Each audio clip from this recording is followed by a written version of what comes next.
Mr. Cunningham has his bed for he says to you a very tough Monday. Kitchen comments stand, which is why we also present to you on these special children. The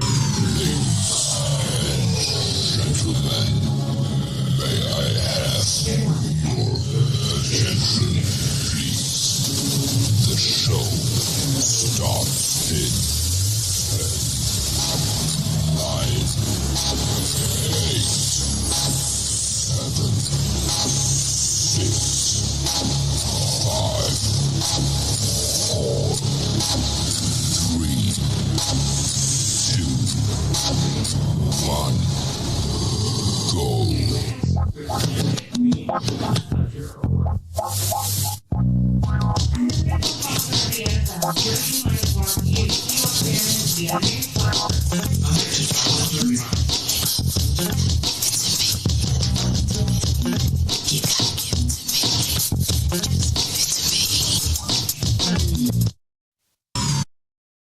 All right.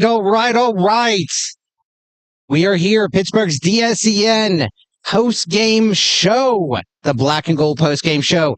I'm one of your hosts, Ken Craig. We're here with Smokin Jim Frazier joining us in the post-game show. How are you, Smokin Jim? Never been better.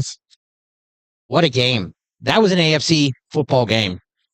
Yeah, I tell you what, Ken, probably one of the more dominating performances by the Pittsburgh Steelers in a long, long time. It was good to see. Yeah, it was. It was physical. Final score was 23-9.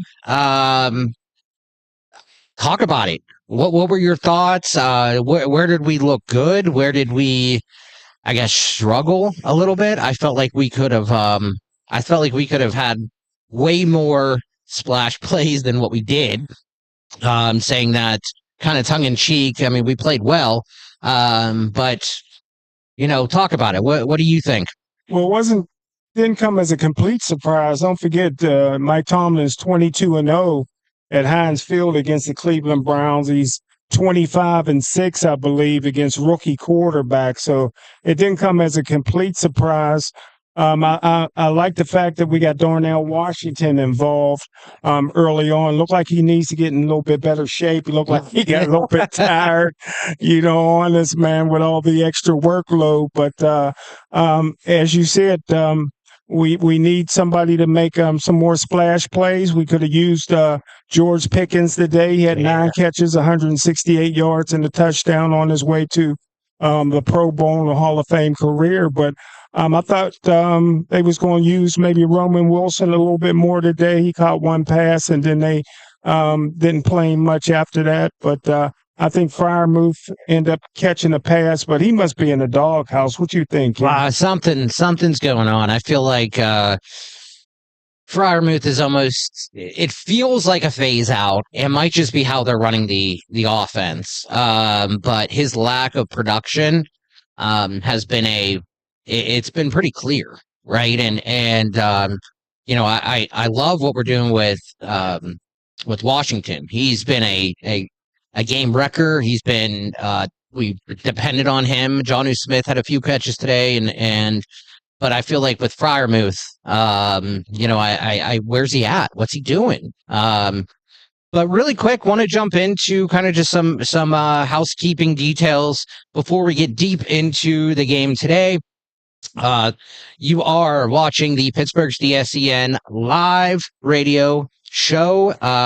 This is the Black and Gold post-game show. We are live from Cloud 33 in Penn Hills, Pennsylvania. If you're in Penn Hills or in the surrounding town cities, come stop by. It is a great vibe here. There's food. There's cigars, there's games all across every wall here. It's a great vibe. If you want to call in, please call in. We want to hear your thoughts on this game. If you want to call in, our call-in number is 412-213-8995, or if you just want to send us a text, shoot a text at 412-218-3888.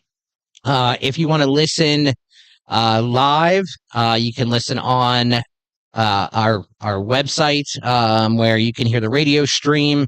It's pghdsen.com, or check us out on YouTube. That's where you can see us live there as well. Also, check out our full radio schedule on our website. We have 24/7 music programs. Subscribe to our YouTube channel if you haven't, and our radio platform. We have outstanding content on both.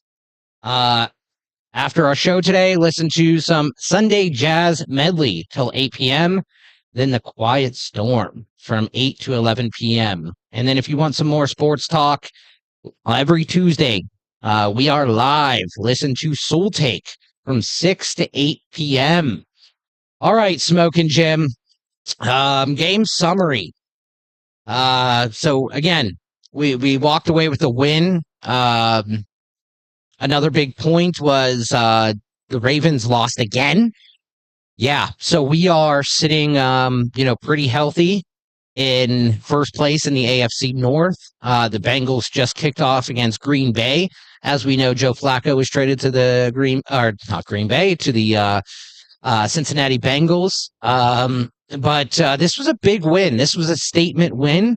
Our offense, 2 touchdowns, actually really solid touchdowns. Our defense was physical.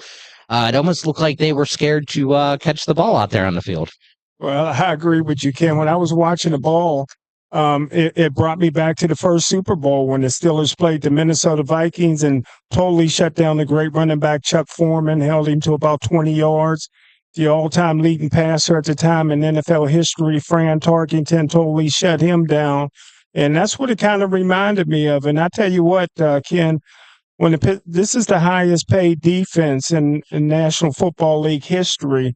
And I think this is what the coaching staff was expecting all along when they gave the high salary to the defense. There was some great hits out there, man. There was a couple questionable penalties. I think T.J. Watt lined it up offsides a couple of times, took away a sack from himself. But all in all, man, it was really hard to point the finger anywhere. Big hits all over the place. And like you said, man, the blue tent, it looked like a mass unit for the Cleveland Browns, man.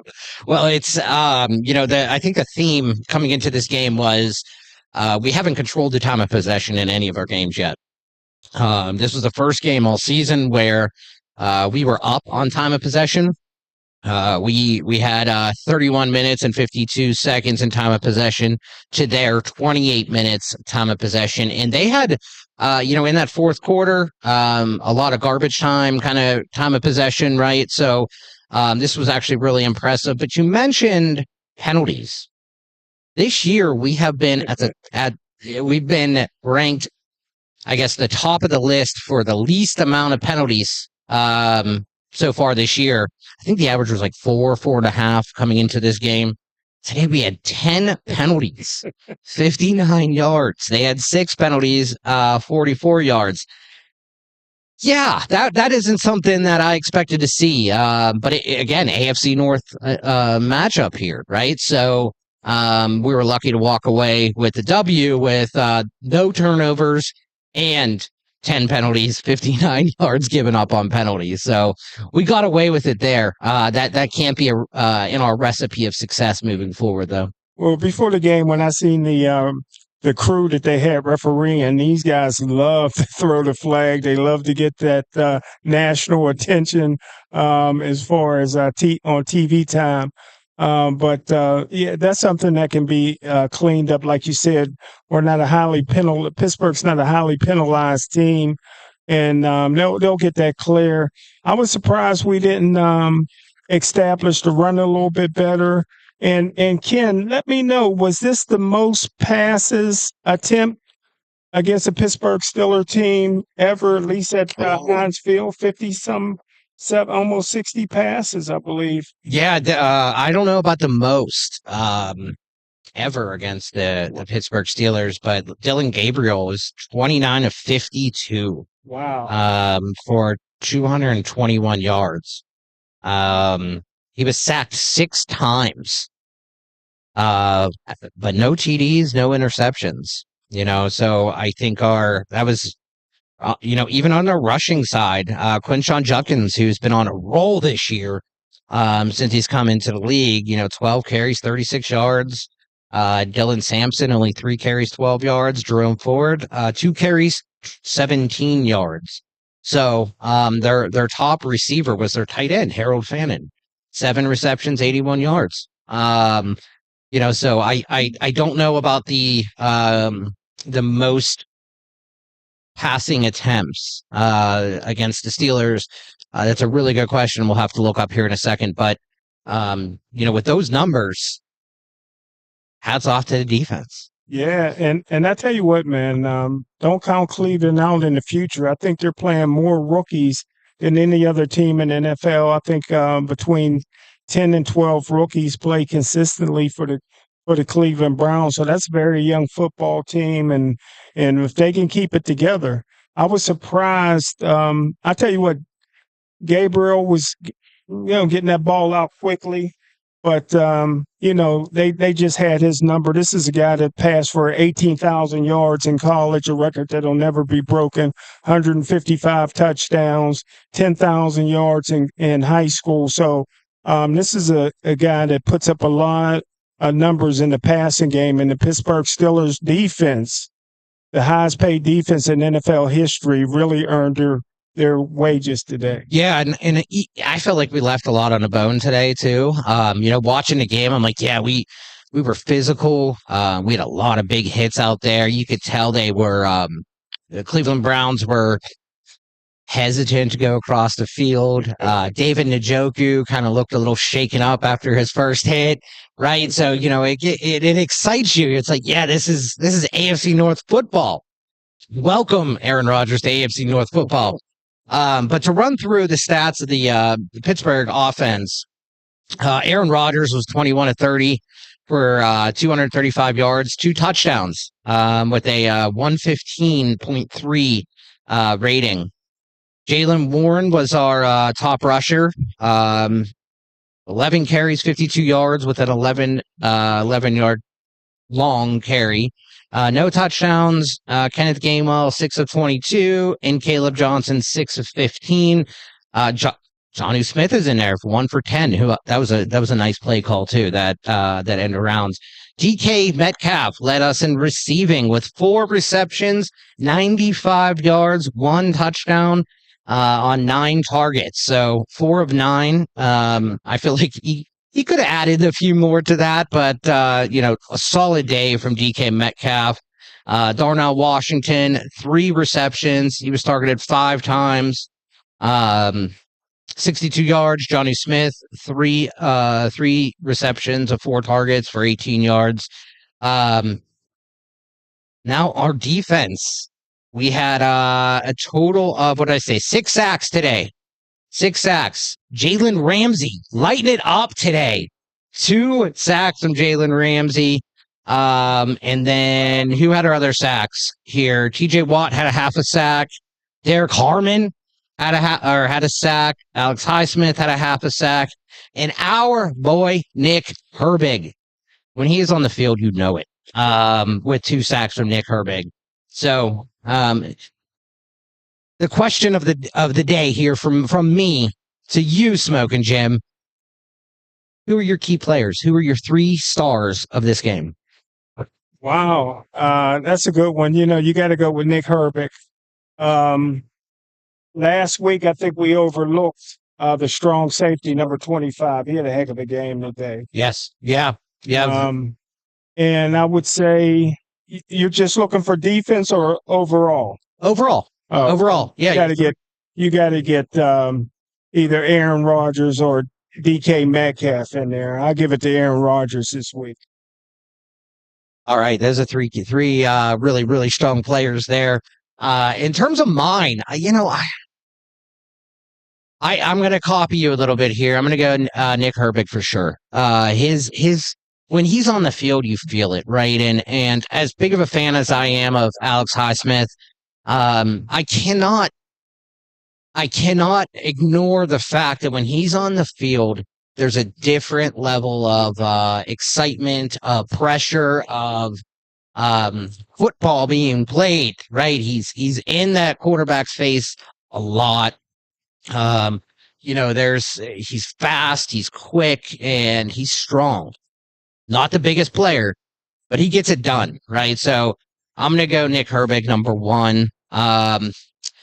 I think after the first kind of quarter, maybe a little bit of the second quarter, I think Jalen Ramsey, he was originally going to be my player of the game, but he's an honorable mention right now. His 2 sacks were big in the first half, but I think our Aaron Rodgers had a heck of a game. That touchdown to Hayward, where he was a scramble drill, pointed him back. That was huge. That was a huge catch by Connor Hayward as well. And then DK Metcalf. Yeah, DK, he was a game changer today.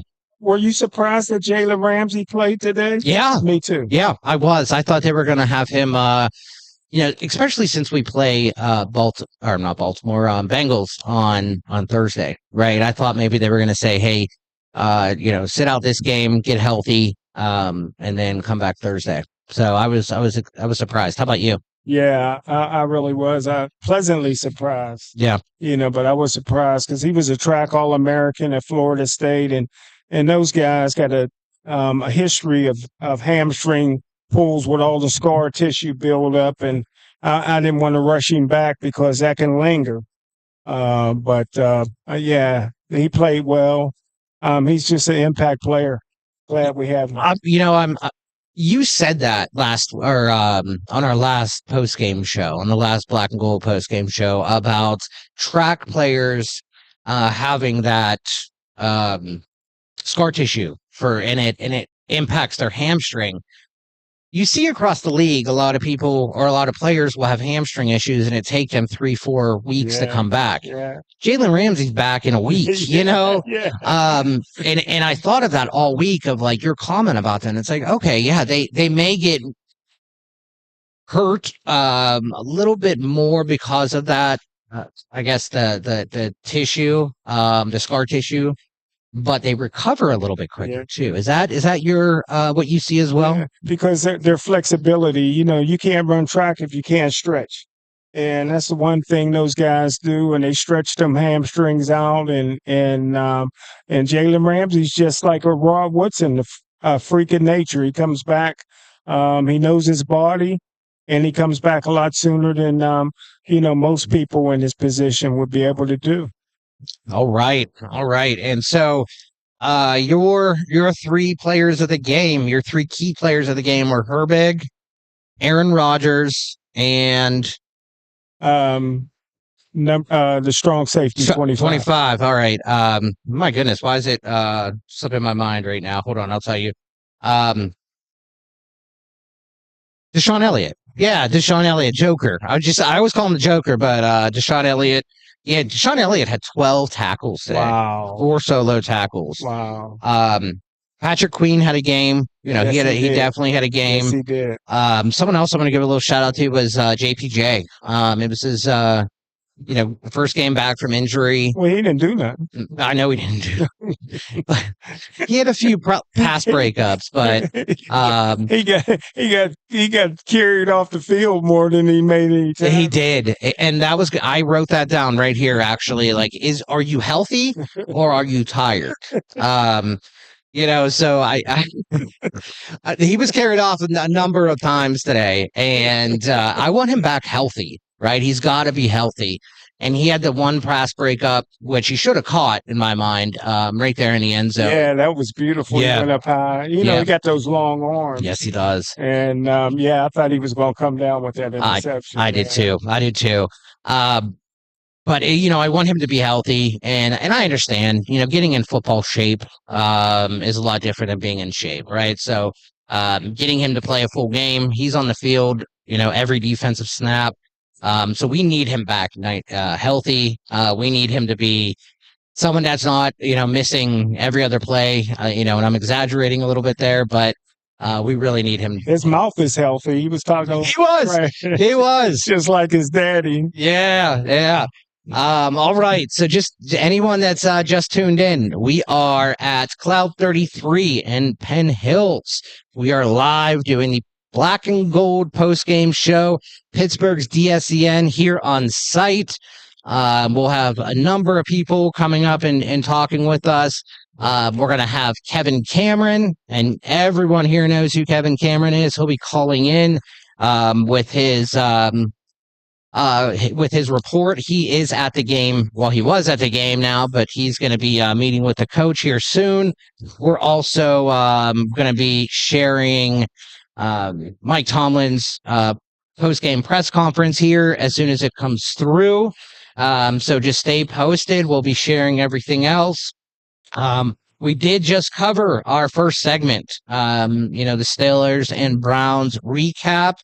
We're going to go into Mike Tomlin's press conference in segment 2. We're going to talk about post-game opinions, offensive player grades. Segment 3, we're going to talk about player interviews, post-game opinions. Segment 4, we're going to be talking to Kevin Cameron live from Acrisure Stadium. And then we're the final 2 segments, segment 5 and 6, we're going to be talking about player interviews. So Smokin Joe, any analysis right now while I make sure that the press conference has not been sent out yet? Let me check this out while you give your analysis. Yeah, I got to give the coaching staff congratulations. The defensive coordinator, Coach Tomlin, those guys really took advantage of the bye week. They were able to get so many players healthy and ready to go. The fans, man, to play in front of the fans. When you have a bye week in the National Football League, it don't seem like a week. It seems like a month and a half, man, without football. And the Pittsburgh Steelers, they flexed today. I don't think, Ken, any of us would have even imagined that the Pittsburgh Steelers this early in the season would be running away with the division. I think it's very important. The Pittsburgh Steelers historically hasn't played well on Thursday night. I think it's very important for them to get that win at Cincinnati, raise the record to 5-1, and give that real good cushion between them and the Baltimore Ravens, because once Lamar Jackson comes back, we know there's no quitting the head coach Harbaugh. The Baltimore Ravens is going to come out fighting. So the Pittsburgh Steelers really need to begin the season with a 5-1 record. I couldn't agree more. I never, and Kevin said this on our Tuesday show, is I never count out the Baltimore Ravens. Lamar Jackson's too good of a football player. They look different this year. The defense does not look as strong. Again, they lost to the LA Rams today in a 17-3 game. They're not themselves. They still have Jim Harbaugh, or John Harbaugh, I'm sorry, John Harbaugh as their head coach. You can't count them out. They're still a solid team. And this is the AFC North. So you cannot, just look past these teams. The Browns, who came into this game as the number 2 defense, and the Cincinnati Bengals, right? They got Joe Flacco now, right? So they're going to do big things. I say that tongue in cheek. So let's go to our first break. When we come back, we are going to listen to Mike Tomlin's press conference, and then we're going to talk about that. So let's go to our first break. Again, you're listening to Pittsburgh's DSEN Black and Gold post-game show. We'll be back here in just a moment.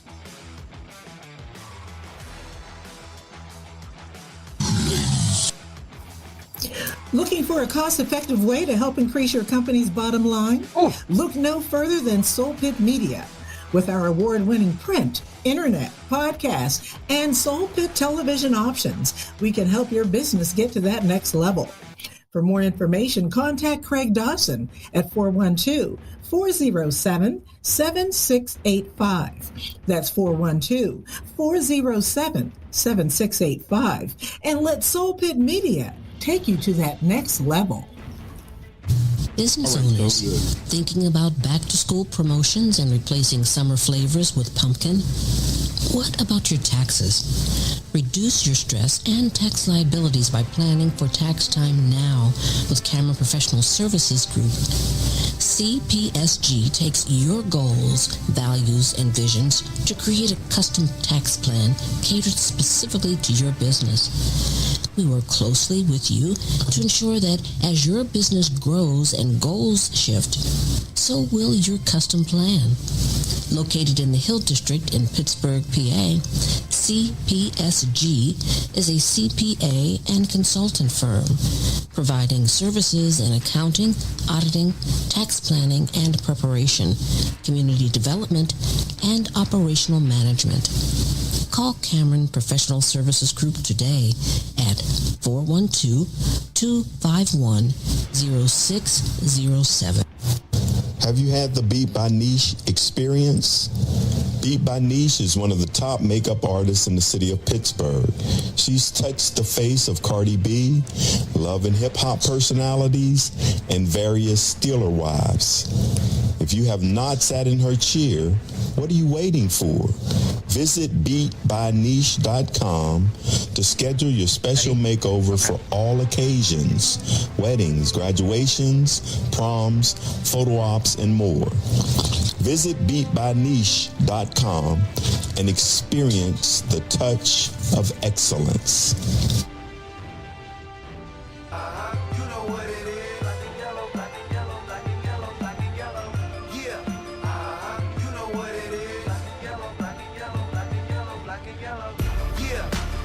All right, Smokin Jim, we are back. We are back. You ready to listen to Mike Tomlin?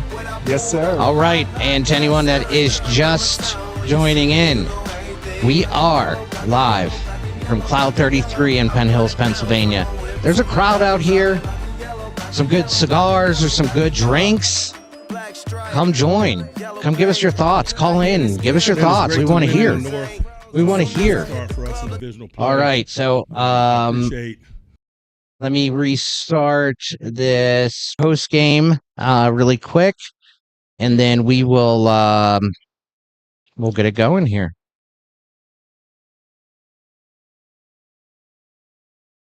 All right, here we go. Mike Tomlin is going to give us the post game interview.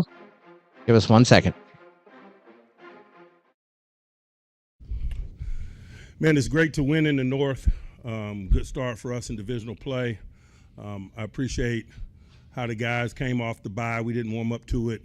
We had certain agendas that we thought were critical to making this game unfold the way we desired for it to unfold. We thought they'd play behind their runner. We wanted to do a good job of minimizing him, and I think we did that. When you do that, then you're in favorable one-dimensional passing circumstances for your defense, and I think that was reflected in the pressure that we were able to put on the quarterback. On the other side of the ball, we were able to stay on schedule and minimize those one-dimensional moments to minimize Myles Garrett's impact on the game. And so, like some of those agendas, man, that we had, we were able to get accomplished, and I think that's why we engineered victory. One area where we certainly fell short is the penalty component. We scout crews just like we scout teams. We know this crew throws a lot of penalties, and we dropped the ball in terms of our preparedness there. I'll accept responsibility for that. We got to be better. You can't beat anybody when you're beating yourself. And I just felt like at times we did that today. And so we got to own that. We got a short week. We're chasing another AFC North pelt here in a short number of days, and so we respect the process. We got to work fast here in preparation for Thursday night. Got some bumps and bruises associated with play. The only one that's worth mentioning of any significance is Miles Killebrew. He's got a significant knee injury, and I'll have more updates for you, I'm sure, in the not-too-distant future about the details of that. Questions? Mike, aside from those kind of couple leaky moments in Ireland, what's been the difference with your defense the last 2 weeks with the pressure and everything? I just think we're getting a full complement of our weapons back, you know. You know, in Ireland, man, we got 25 back. This week we got 56 back, 24 back. Everybody goes through injuries. I'm not seeking comfort in the lack of availability, but if you're asking me why is it starting to look the way that we desire, we got a full complement of talent. And when we put this band together, we feel like we can do things like you saw today. On Tuesday, Mike, you mentioned how good Dylan Gabriel is at processing. I think you called it his superpower. What did you guys do to be kryptonite to that? You know, we did a nice job with our pre-snap looks, but I think that's aided again by having, you know, our secondary intact.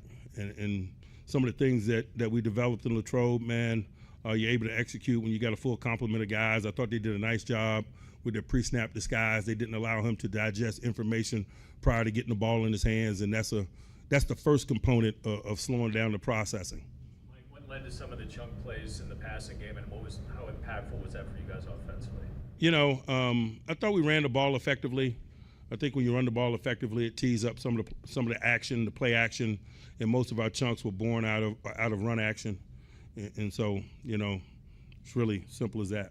This run game has had now 2 100-yard rushing games. Just how much consistency have you seen them build over these last stretch here? You know, it's the overall trajectory of it has been what we desired. I've been talking about that, and you know, we certainly start to see the result of that. But we got to keep rolling. Don't you see that the fact that Aaron Rodgers is a pretty grizzled vet, but do you think he's getting more comfortable with him molding the offense? I certainly think that's a reasonable expectation with more exposure, whether you're young or old, experienced or inexperienced, particularly this collective journey that we're on. The more that you get an opportunity to play, certainly there's more comfort there. Did you have Ramsey on any kind of pitch count? We're just being cautious with him, or just circumstantial when he came out? We did, but we certainly wanted to make sure that he could impact the game. I cannot say enough about Jalen Ramsey, guys. This guy plays outside corner. He plays nickel. He plays free safety. He is exactly what we hoped he would be, and certainly he was significant today. Coach, your thoughts on the performance of Darnell Washington today? You know, we've been very transparent about Darnell's role. We play 4-3 teams, man. We need a guy that looks like those 4-3 ends. It's a major component of our run game. Can't say enough about his efforts, and also Spencer Anderson. You know, they're weight classes in combat sports for a reason. They got big people out in that C and D gap area, and so do we when we deploy those two guys, and it really gives us a fighting chance. Coach, Caleb Johnson saw a lot more playing time today. Can you talk about his play, more especially a young guy coming back after the mistake he made? I don't want to get into all of that, man. He's a young guy. He's getting better. He's earning opportunities. There's a reasonable expectation for him to get better. Anyone else? Mike, you mentioned Ramsey, but what kind of level is Herbig playing at for you right now? He's playing at a pretty high level. That's why I introduced 12 defenders today. Anyone? All right. Thanks.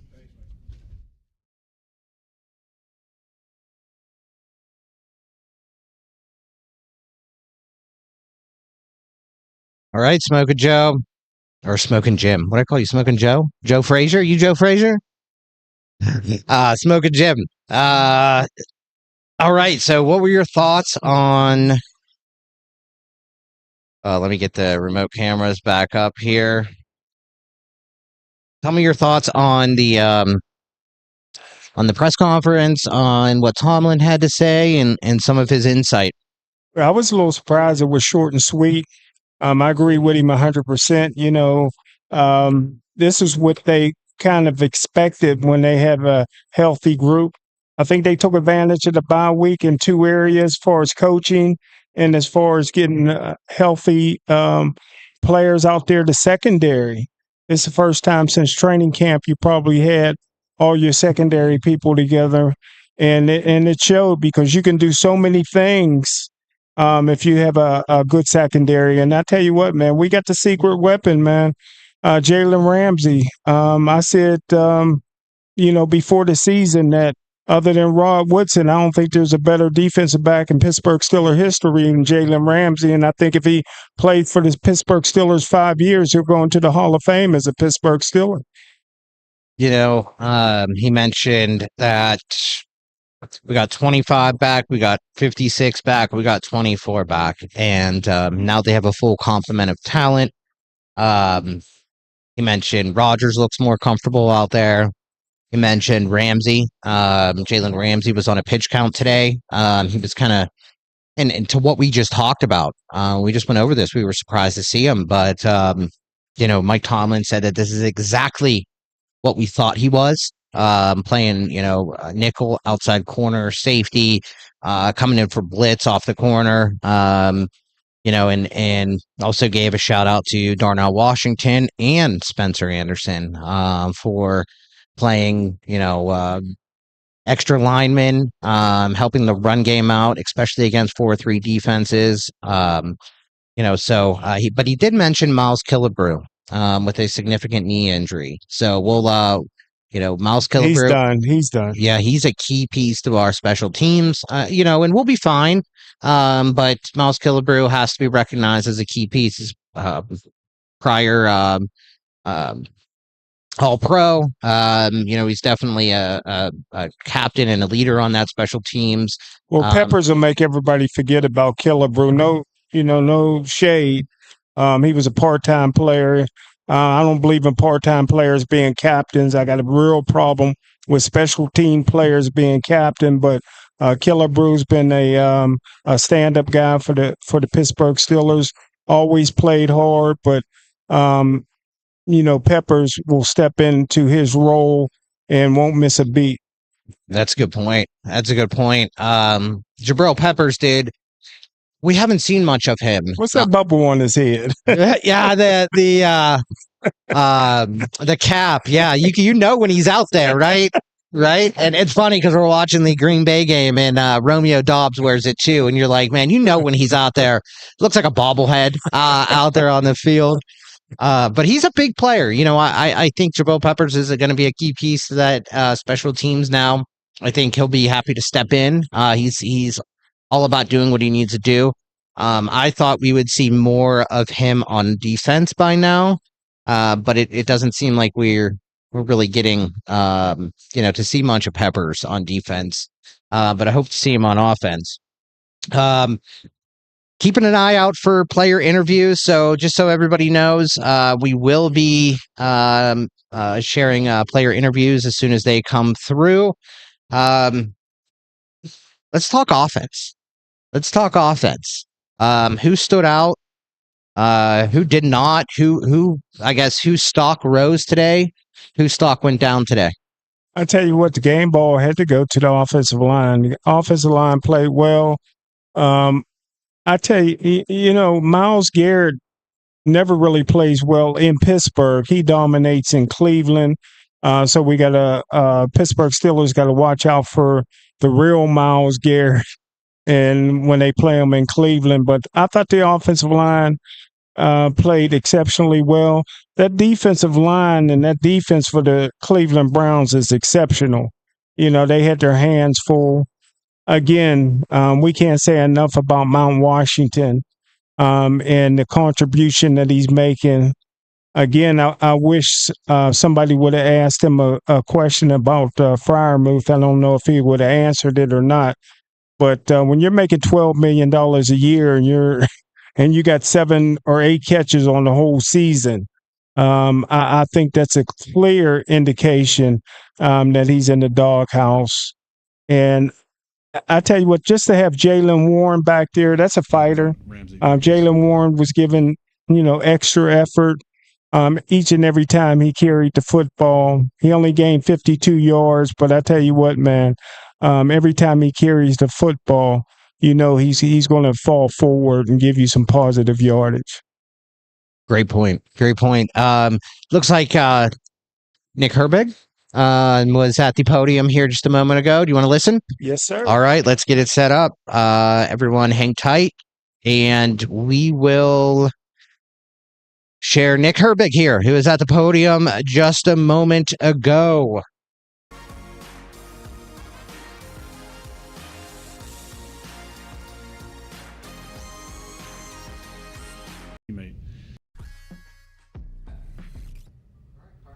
Nick, a lot of pressure in the last 2 games on the pocket. what's been a difference by design? What's been happening there? I think it's just a collective, a group of guys, in that room. We got a tight-knit group, got great coaches in Coach Dunbar, Coach Denzel Martin, great leaders, TJ, Alex, and Cam. And like I said, man, like it takes some time to mesh, come together, but I think that we're all starting to figure each other out and playing off each other and playing with a lot of energy out there together, and it's great to see all that come to fruition. From a one-game perspective, they came in with the #1 ranked rush defense in football. How much pride do you guys take in the job that you guys did against their run today? Yeah, I mean, it's AFC North football, man. It's tough nose, smash mouth, old school football. And the goal was to go out there and be the better defense today. What's it like for you guys when you do that and not only you don't allow a touchdown? I mean, that's just, credit to the coaches, the players, everybody just doing their job. Still let up too much points, too much yards. Not satisfied with what we did out there. It can be a lot better. And I'm excited to get back to work. Go ahead, Omar. After 45 years I've been covering you guys, I've never seen a defense introduced with 12 people, 12 men. So that honor is probably laying on your shoulders. How do you feel about that? I mean, I wasn't expecting that at all. DY and Mike T told me before the game, and I just wear that with great pride and honor because I know all the great legendary players that have come through these buildings and walked the same halls as me, and just the fact that they have that belief in me, that respect for me, to allow me to run out of the tunnel with all the guys. I'm truly blessed. Nick, what does Ramsey mean to your defense? Oh, that guy's a dog. And I grew up watching him when he was at Florida State. So he's been doing it since I've been watching football, and just seeing that in person, seeing how he goes about his business day in and day out, on and off the field. That guy's a true professional, true vet. He's a leader, inspiration to a lot of guys, and he's great for us. Mike told us on Tuesday he thought that Gabriel was quite good at processing opponents' defenses. Did he express that message to you guys, and if so, how do you think you countered that on the field today? Yeah, we knew that he was going to get the ball out quick. It's all over his film. Good at processing plays, making a good read. So we just have to go out there with a good game plan. Did you want to start running the other way too fast on that one possible pick? Yeah, my eyes got a little too big. Got to make that play. After the Dublin game, a couple of you guys in the locker room kind of just talked about how, you really liked the performance that you had, but you needed to show more consistency. Do you feel like you showed that today? I mean, I think when you stack back-to-back wins, in general, that's great for the team. Not just us as a defense, but a team as a whole. There's obviously still a lot we can learn from and work on. Like I said, looking forward to getting back in the building and getting to work on a short week. How do you think the rotation worked out today with all you guys healthy for the first time in outside line? Oh, it's great. We know what we're capable of, the three of us. Like Coach Martin said, the Full Metal Clip or whatever he said. It's just awesome to be out there with those two guys, man. They're dogs, super professional guys. They take care of business on and off the field, and just being able to share the field with them. Even Cam too, like that. That's awesome, man. Like that's something I'm gonna look back someday and be really blessed and grateful for. Nick, these last two games, is that what you've expected from this defense, the way you guys have played? I mean, not really. Like everybody in the locker room knows what we're capable of. And I still feel like we haven't played up to our potential yet. Like we're just scratching the surface. So once we're firing on all cylinders, I'm excited for that.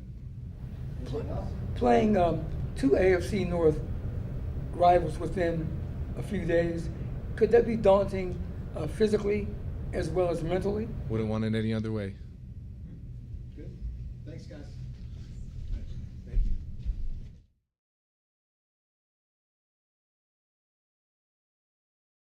All right, we're back. That was Nick Herbig talking with the media after the game.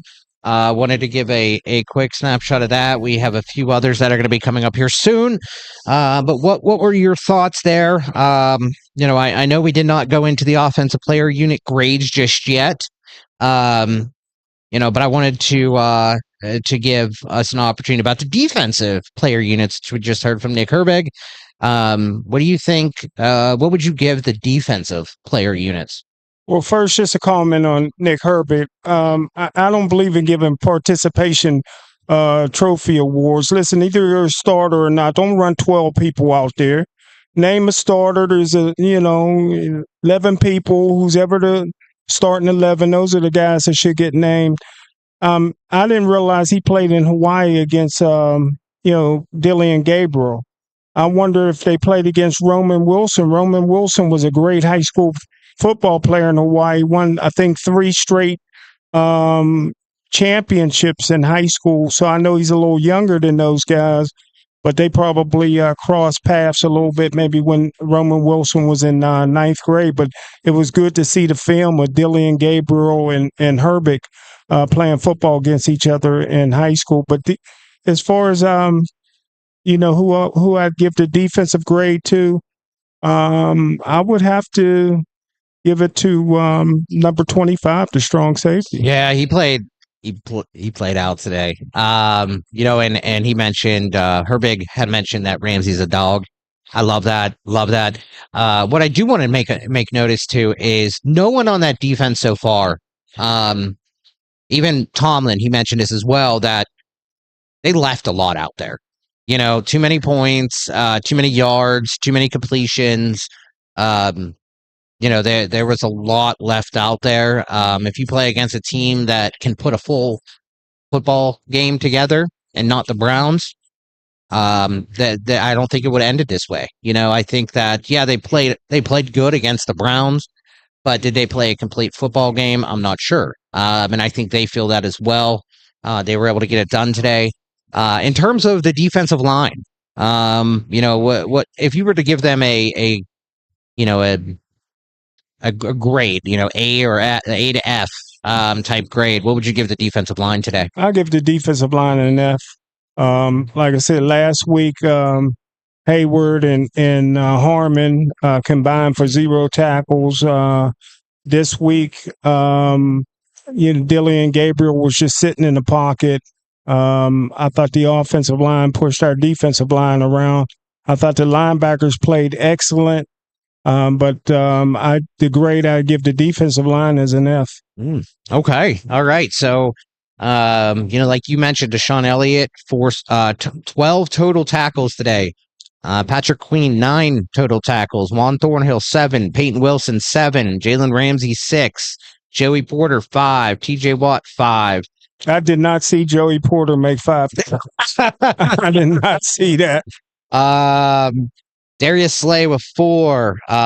Derek Harmon with 4 and a sack. Who else? Cole Holcomb, 3 tackles. Alex Highsmith, 3 tackles. So, to your point there, where's the defensive line at? Let's talk about it.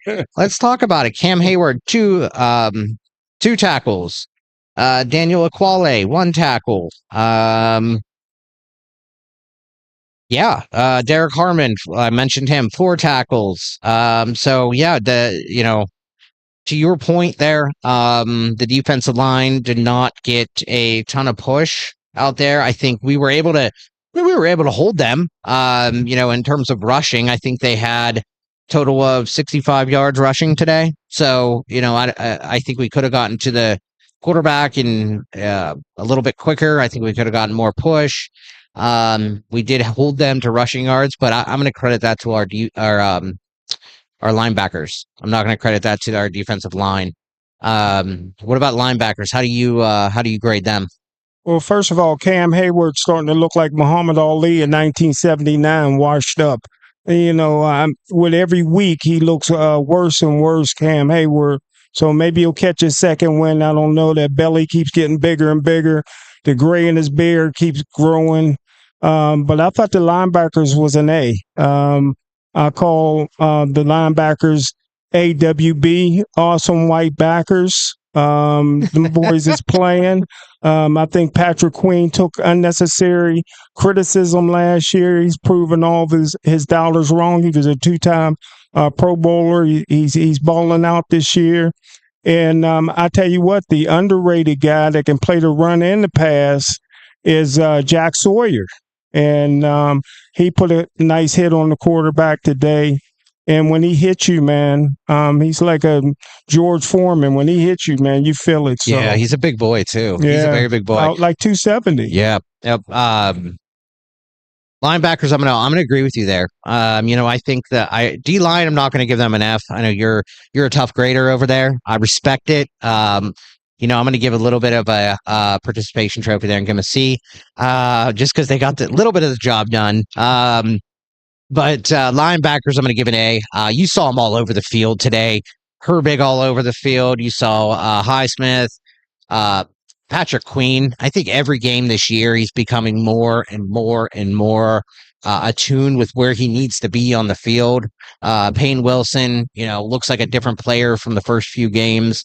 TJ Watt was disruptive today, which we need to talk about that because across the NFL, where was the defensive player of the year? I think his name is Myles Garrett. Where was he at all day? I think TJ Watt had a better game than Garrett did. We need to talk about that later on. But how about cornerbacks? How do you grade our cornerbacks?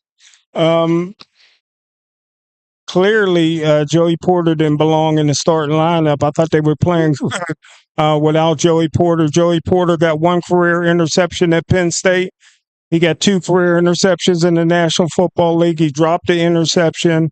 I don't know where those 5 tackles came from, but I think that as far as the defensive backs as a whole or just cornerbacks, the defensive backs as a whole, I got to give them an A. The strong safety, number 25, he put a hit on one of the wide receivers and knocked Joey Porter out of the game at the same time. I love that. He gave them both a concussion. These cats is physical, man. They are physical. They are. And you said cornerbacks, you give them I give the defensive backs an A. An A, defensive backs as a whole. Okay. So I'm going to separate them. Like you had just asked, like, should you do cornerbacks or defensive backs? Because I do think the safeties played A. Yeah. I think they were A's. I think our cornerbacks left, 2, 3, 4 interception opportunities out there. And Juan Thornhill was one of them. I do think JPJ, we need to get him back in like we talked about earlier in the show. I think he needs to get fully healthy before he's out there. I appreciate him, coming into this, but we made a couple pass block-ups, or pass breakups, but we need him fully healthy. Joey Porter takes after his mama. He don't look nothing like his dad on the football field. Smokin Jim Frazier said that. Not Ken. Smokin Jim Frazier said that. Cornerbacks, I'm gonna give a C- too. I feel like they should have.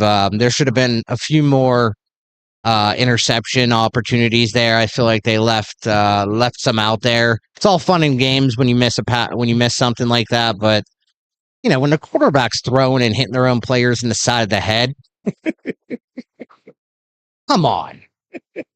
This is a rookie quarterback. We have some corners that should have been picking him off. We should have walked away with 2, 3, 4 interceptions here. But instead, it's bouncing off players' helmets. We're not getting the bounces.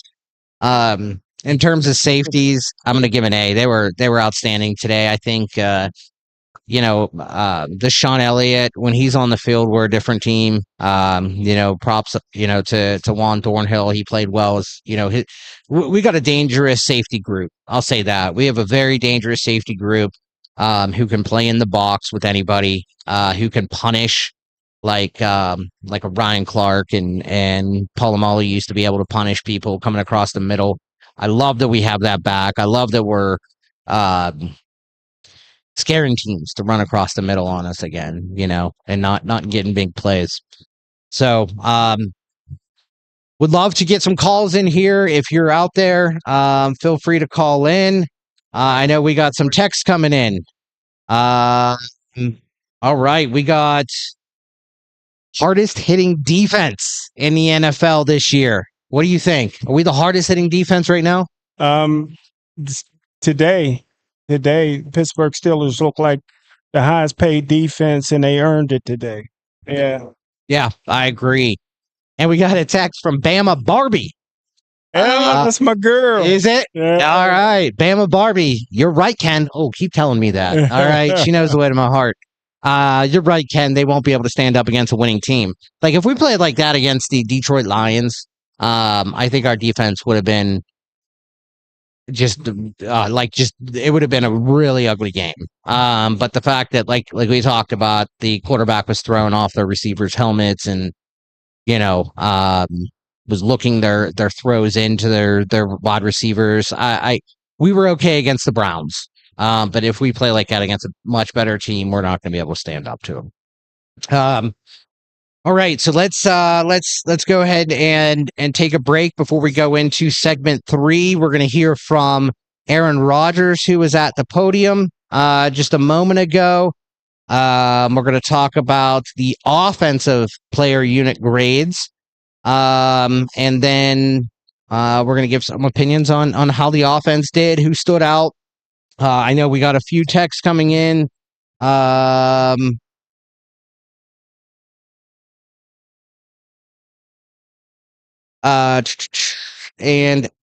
this diva texting in.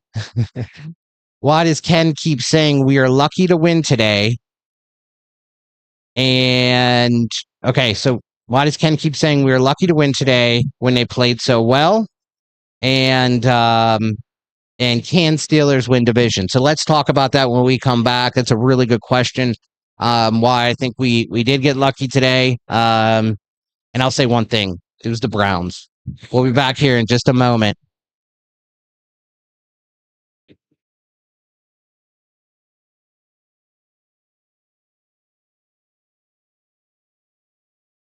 Pittsburgh, it's an old school party. Yes, each Saturday we throw it back with some of the best old school music, funk, R&B, old school, rap, hip hop, and all the jams that make you move and dance. Yes, check it out. Each Saturday right here on Pittsburgh's DSEN. All the old school jams, 6 to 11 p.m. Pittsburgh, have you seen our Sunday radio schedule? Ooh, it is lit. Start the day off with our Sunday gospel music from 7 a.m. to 3 p.m. It will inspire you and have you praising the Lord. Then from 3 to 8 p.m., we bring you Sunday jazz melody for all the jazz lovers. Then cap off the night with the Quiet Storm from 8 to 11 p.m. to hear the best smooth, romantic, and soulful R&B sounds of yesterday and today.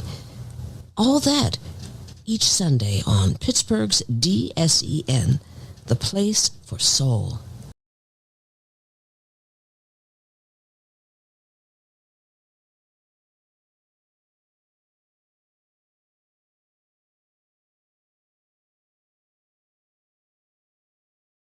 Pittsburgh, it's an old school party. Yes, each Saturday we throw it back with some of the best old school music, funk, R&B, old school, rap, hip hop, and all the jams that make you move and dance. Yes, check it out.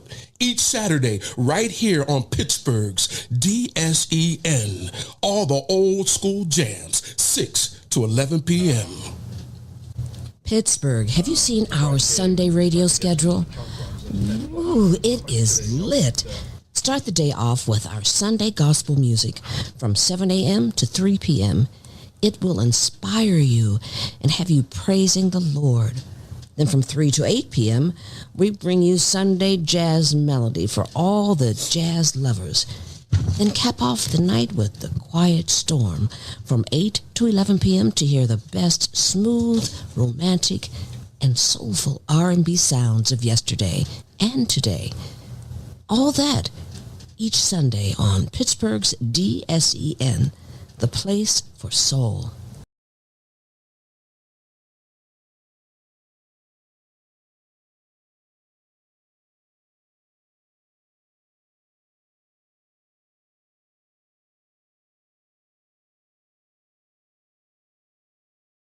What you do in the offensive pass game. Yeah, I mean,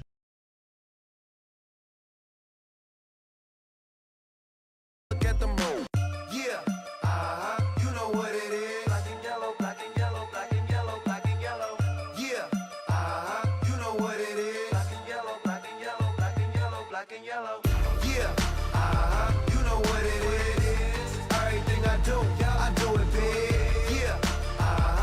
All right, we are back. We're going to play some Aaron Rodgers for you. He was at the podium just a few minutes ago, getting this set up.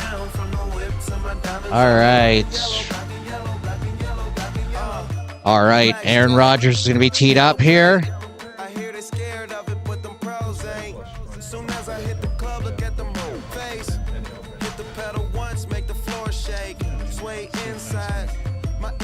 Well, let me turn off this music. Hold on.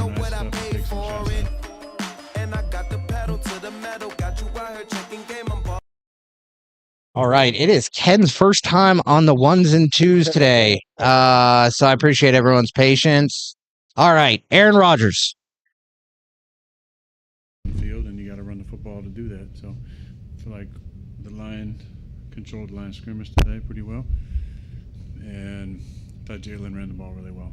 And Kenny always does well in the run and pass game, but Jalen, he's slippery in there, man. I thought he had some really nice runs. Aaron, can you take us through that touchdown to Hayward? And did you kind of motion to him to go the other way? Is that what happened on that play? Yeah, it was just a keeper to the right.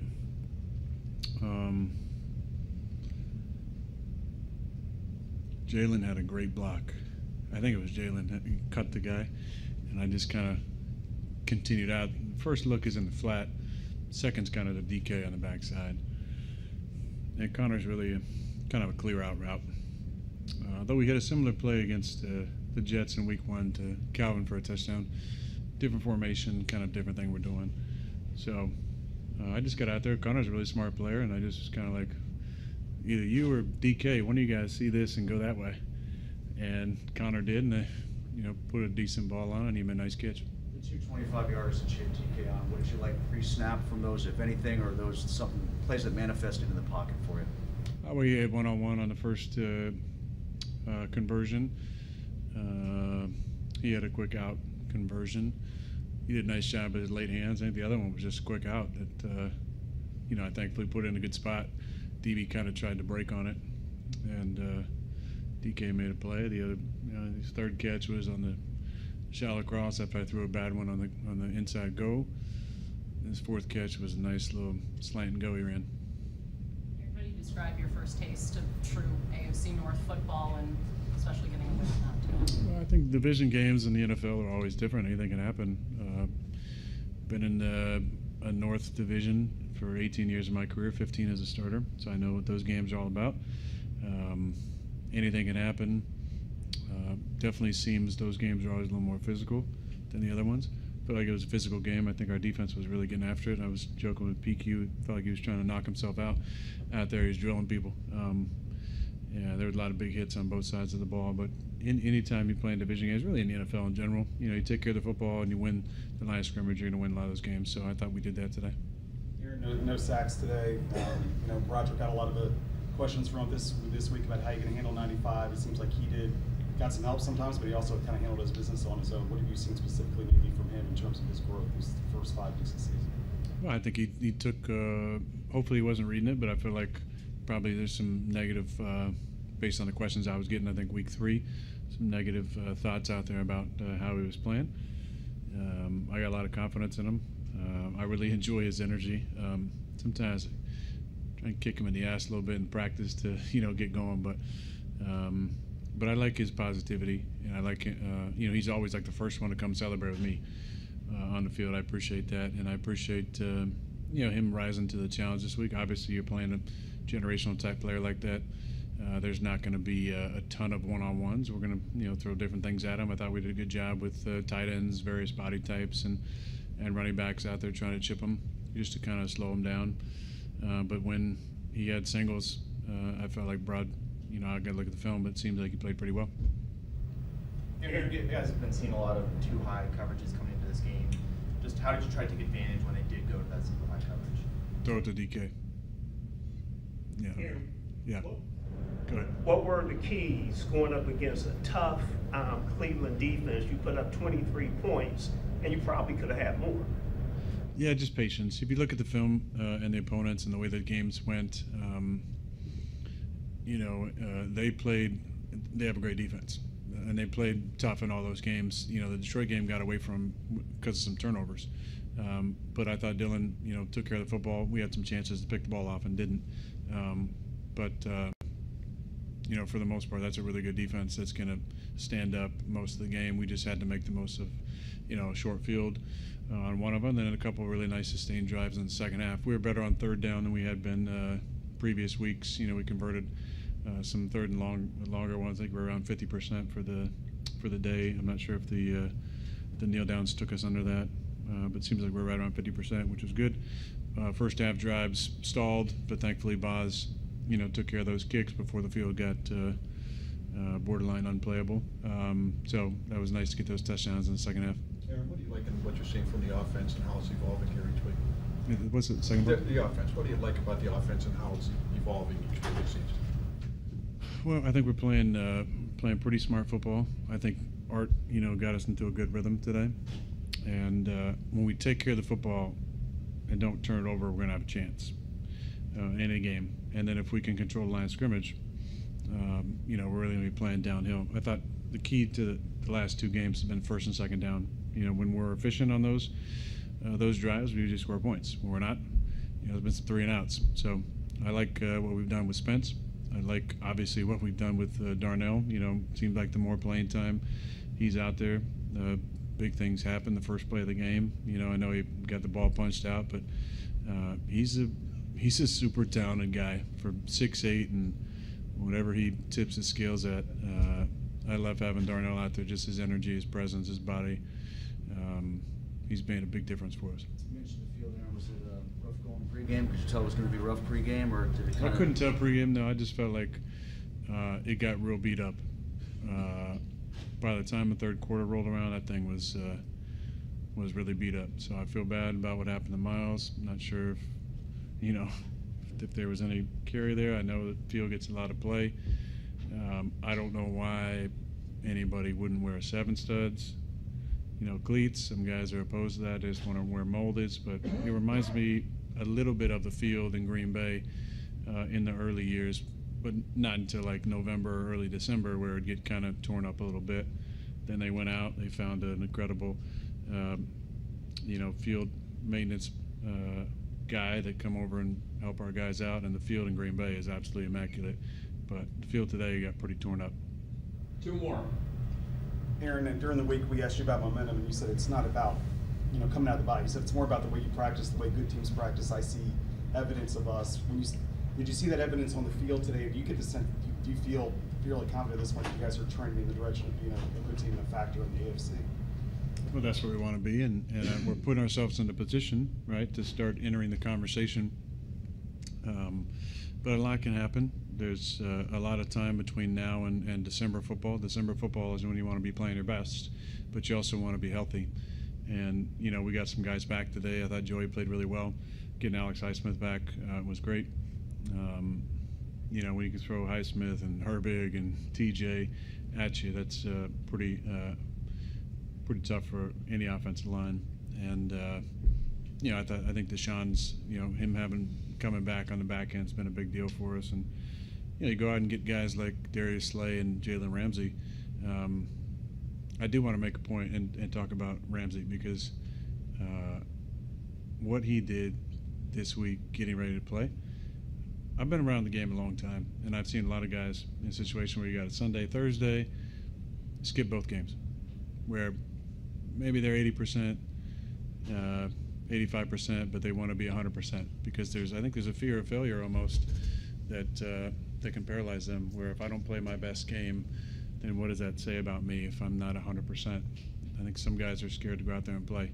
But for Jalen to go out there with everything he's accomplished in this league, I just can't say enough about the level of respect I have for him. Then he had, 2 sacks and pass breakups and tackles. And if there was any question about the type of person that he is, take away the incredible player, but person and teammate, I think he just showed all of us the kind of guy that he is by going out there and playing today. Aaron, you guys saw some single high today and were able to get the downfield passing attack going. How did the run game kind of open that up, forcing teams out of 2 high and you starting to get that downfield passing attack working?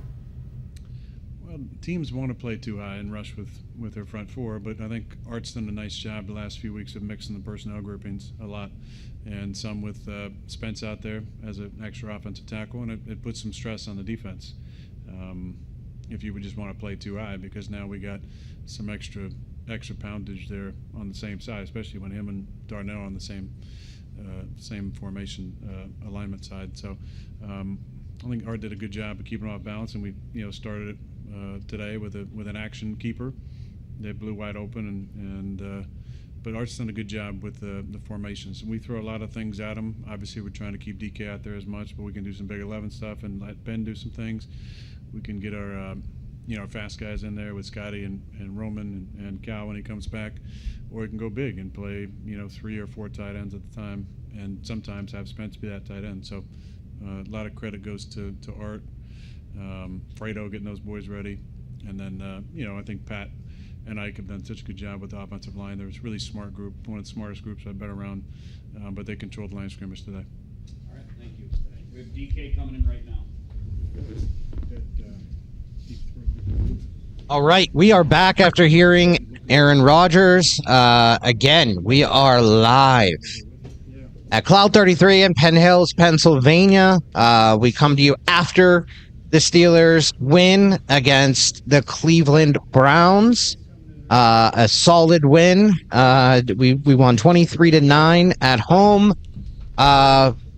We are live here in Cloud 33 with our first guest to talk to. LP comes to talk some stuff with us. What's going on, man? Well, I'm going to say, man, first of all, just looking at that game, I thought this was a great win for the Steelers. I compliment the coaching staff first, because in Pittsburgh, I hear a lot of people giving out a lot of criticism, but every game is important and every game is different. And I thought that this being a divisional game, this was a great game. We came out, we dominated, we won. I want to definitely say for the defense, our defense was like awesome. A lot of hot, heavy hitting in there. I looked at the thing that really stood out to me was, as I was listening to my panel host and they was giving out grades, I was looking at different people who I thought personally they didn't have a chance to do much, because our stars did what stars were supposed to do. Our defensive line guys, they was doing what they were supposed to do. I'm the young boy, DH. He came in, Derek Harmon, if y'all know who that is. Okay. He came in and he was really handling that position well. Number 95, on the other hand, he was doing a great job. Watt was very disruptive. He was everywhere. I give number 51 kid with all this energy. What I looked at today with the Steelers that really impressed me on offense and defense, it was energy. Yeah, their energy never went down. They even at the second half, like a lot of times we come in and we pick up our energy in that second half. We're going to score more. We're going to dominate. First half, we came out playing that same energy we had then. We came back in with that same energy. And what I looked at overall with the Steelers was a better overall team play today than when we started in our first game. They looked much better all the way around the field. It looked like they're becoming a family now. They was out there. You could see them enjoying one another. You seen the smiles. You seen just overall the energy. And I think that I don't rate our team based off of who we play, because it's always any given day. But I do look at how we play every time, and how we play and how our opposing team plays us. It makes a lot of difference. When you take a team's energy away, they're all the way going downhill. By the time we got in the third quarter, Cleveland looked like they was just done. It's like their energy went. Our energy was like, let's go get them some more. So of course, you mentioned that whenever you were sitting there, because I saw you sitting there and listening to us and giving like fist pumps and things like that. So we graded the defensive side before we listened to Aaron Rodgers. What was your grades for the defense? And we broke it up by defensive line, linebacker, and then defensive backs. What would you give each one?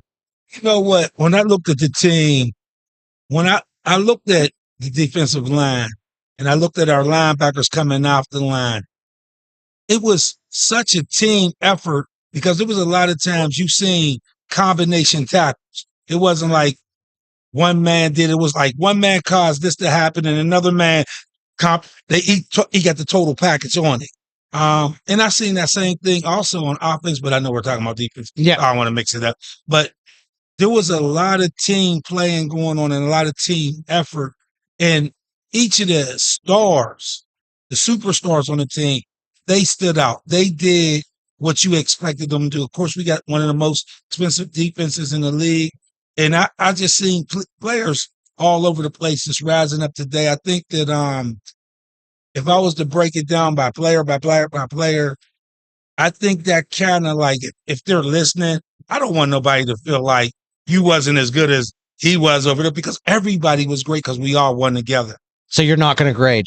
No. Oh, I want to hurt nobody. He's not standing on it right now. No. Okay. Smokin Jim, what'd you think about Aaron Rodgers at the podium? What'd you think about what he had to say? He made a couple comments, specifically giving props to Jalen Ramsey. Talked about the field. I think that's an important thing to talk about. It's not the first time we've had those that comment about this stadium or about this field.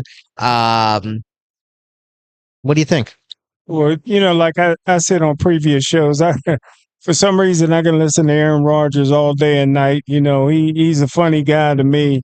A lot of hidden gems, like you said, what Jalen Ramsey did to get himself in position to play. The rehab that he went through, you're talking about night and day, man, getting up in the middle of the night, man, putting heat and ice on that hamstring, whatever you have to do, man. And he did it.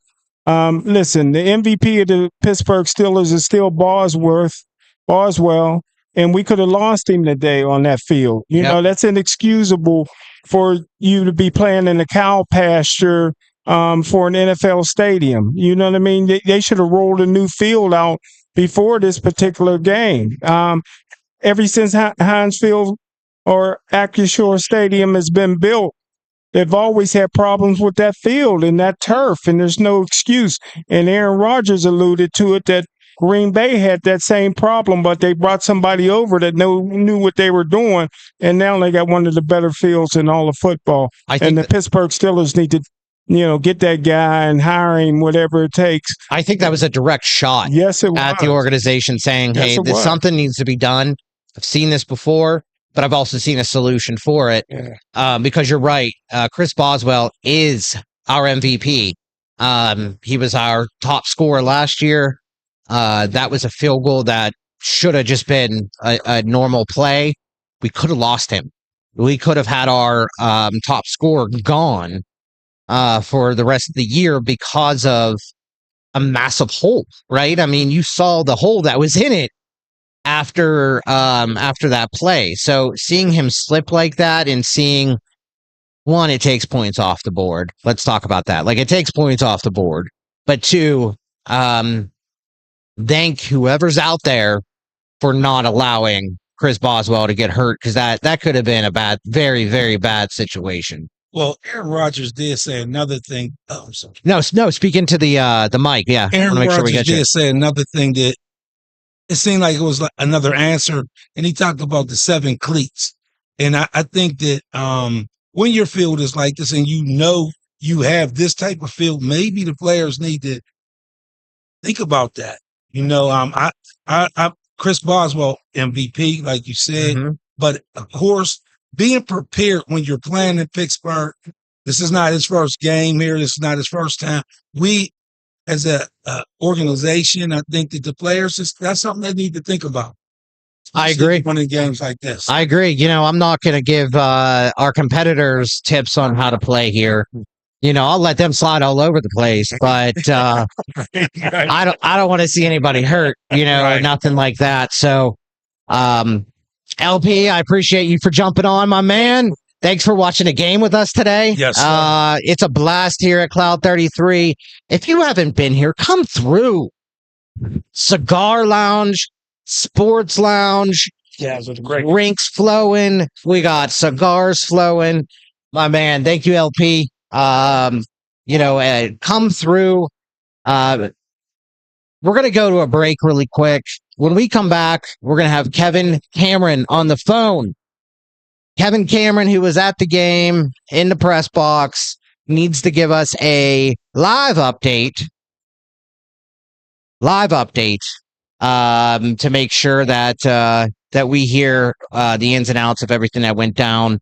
Kevin, we'll talk to you soon, but until then, let's go to a break really quick, and we'll talk when we get back. It's Pittsburgh's DSCN Black and Gold post-game show. Pittsburgh, it's an old school party. Yes, each Saturday we throw it back with some of the best old school music, funk, R&B, old school, rap, hip hop, and all the jams that make you move and dance. Yes, check it out. Each Saturday right here on Pittsburgh's DSEN. All the old school jams, 6 to 11 p.m. Pittsburgh, have you seen our Sunday radio schedule? Ooh, it is lit. Start the day off with our Sunday gospel music from 7 a.m. to 3 p.m. It will inspire you and have you praising the Lord. Then from 3 to 8 p.m., we bring you Sunday jazz melody for all the jazz lovers. Then cap off the night with The Quiet Storm from 8 to 11 p.m. to hear the best smooth, romantic, and soulful R&B sounds of yesterday and today. All that each Sunday on Pittsburgh's DSEN, the place for soul. Pittsburgh, it's an old school party. Yes, each Saturday we throw it back with some of the best old. Looking for a cost-effective way to help increase your company's bottom line? Look no further than Soul Pit Media. With our award-winning print, internet, podcast, and Soul Pit television options, we can help your business get to that next level. For more information, contact Craig Dawson at 412-407-7685.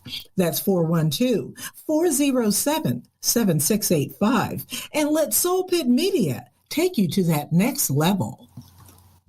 Business owners thinking about back-to-school promotions and replacing summer flavors with pumpkin? What about your taxes? Reduce your stress and tax liabilities by planning for tax time now with Cameron Professional Services Group. CPSG takes your goals, values, and visions to create a custom tax plan catered specifically to your business. We work closely with you to ensure that as your business grows and goals shift, so will your custom plan. Located in the Hill District in Pittsburgh, PA, CPSG is a CPA and consultant firm, providing services in accounting, auditing, tax planning and preparation, community development, and operational management. Call Cameron Professional Services Group today at 412-251-0607. Have you had the Beat by Niche experience? Beat by Niche is one of the top makeup artists in the city of Pittsburgh. She's touched the face of Cardi B, Love and Hip Hop personalities, and various Steeler wives. If you have not sat in her chair, what are you waiting for?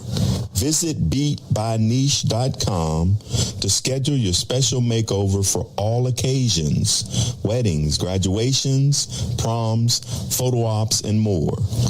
Visit beatbyniche.com and experience the touch of excellence.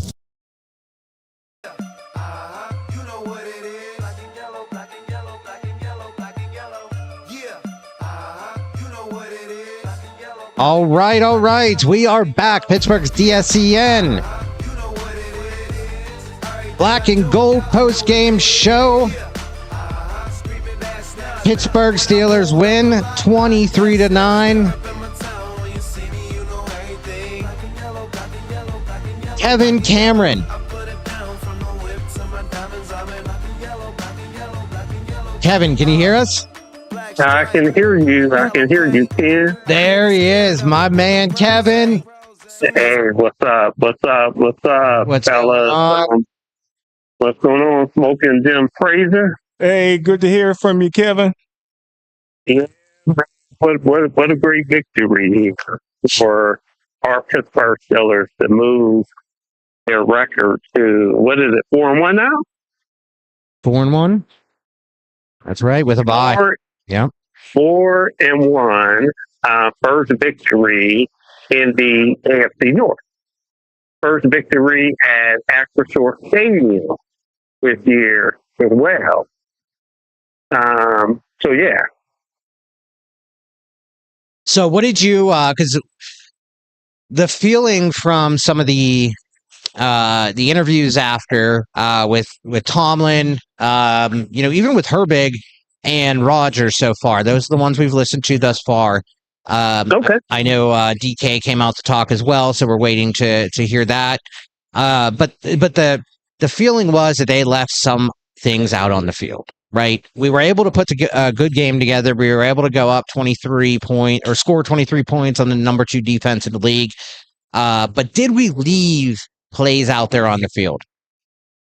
I think so, Ken. That's actually one of the questions that I asked Aaron Rodgers. Cleveland came in with a very good defense. They were pretty much top 5 in both categories. Everything from stopping the run to stopping the pass. And of course, when you have a ringmaster like Miles Garrett, you have to protect the quarterback. They did a fantastic job protecting Aaron Rodgers. I don't believe he was sacked, if I'm not mistaken. Maybe, I'm not sure. I don't think he had any sacks, if I'm not mistaken. You were not mistaken.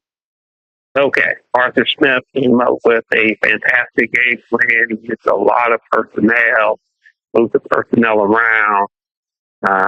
Have Cleveland guessing, and I think the Steelers got a complete victory.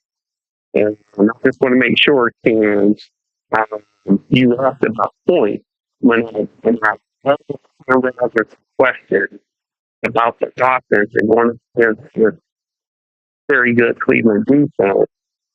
Asked them about it, so prefaced it with, I felt as though you all could have got more.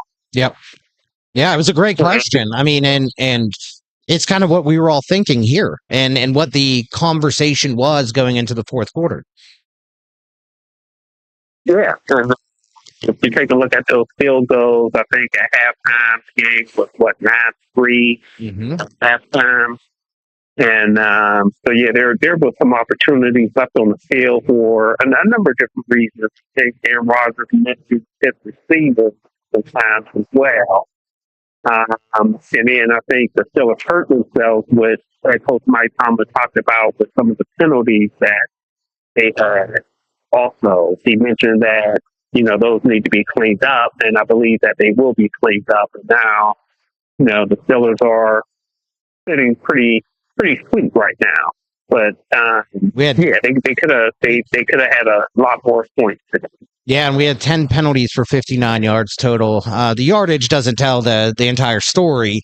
It's only, we only gave up 59 yards on those penalties, but 10 penalties was definitely the highest for the Steelers so far this season. Yeah, and let me tell you one thing that's really nice. It's the reason.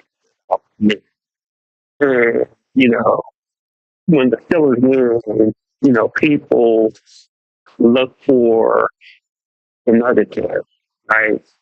I thought this game was a complete game. And when I say people look for the negatives, it's like when the Steelers come to New England earlier in the year, they're saying, well, you're not going to get 5 turnovers every game. But you're not going to get 5 turnovers every game.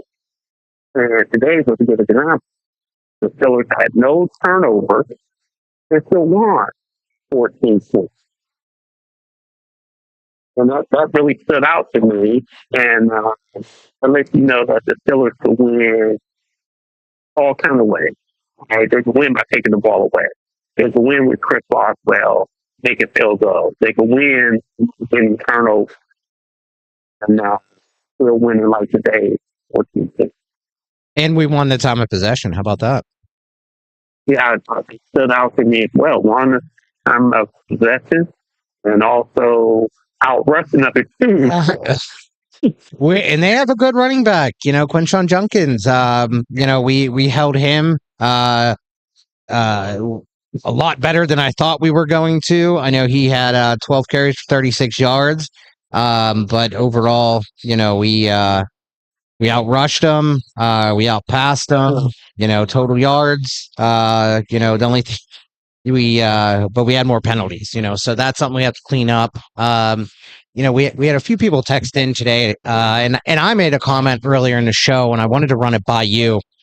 I said that this was a solid win. This is a AFC North type win, but with the penalties, I think with our defensive missed opportunities. We didn't take advantage of some of those opportunities, some of those deflected passes, some of the passes bouncing off helmets, and we didn't capitalize on that. And luckily, we were playing the Browns, right? And so, if we were playing someone like the Detroit Lions or the Rams or someone like that, that's a high-powered offense, we may not have been so lucky today. But do you feel like, this was a solid win? Do you feel like this was a complete win? Or, how do you feel about that? And then also, we got the question of, can the Steelers win the division? Yeah. Better win the division. Well, yeah, the Ravens got beat by the Rams earlier. So yeah, they better win the division, and I do believe that they'll win the division. I believe it was a solid win. I think it's complete. Offense did their job. They put 23 points against arguably the best defense coming into the game in the NFL. The defense did their job. Didn't give up a match. I know Cleveland is handy on offense with a young rookie, Kellen Gabriel, and all the drama that's going on. Door Sanders. We'll see if anything happens with that moving forward. Special teams did their job with Boswell making field goals, and I know you and Smokin Jim talked about the field. So maybe it wasn't a complete game. That's what it was, the field.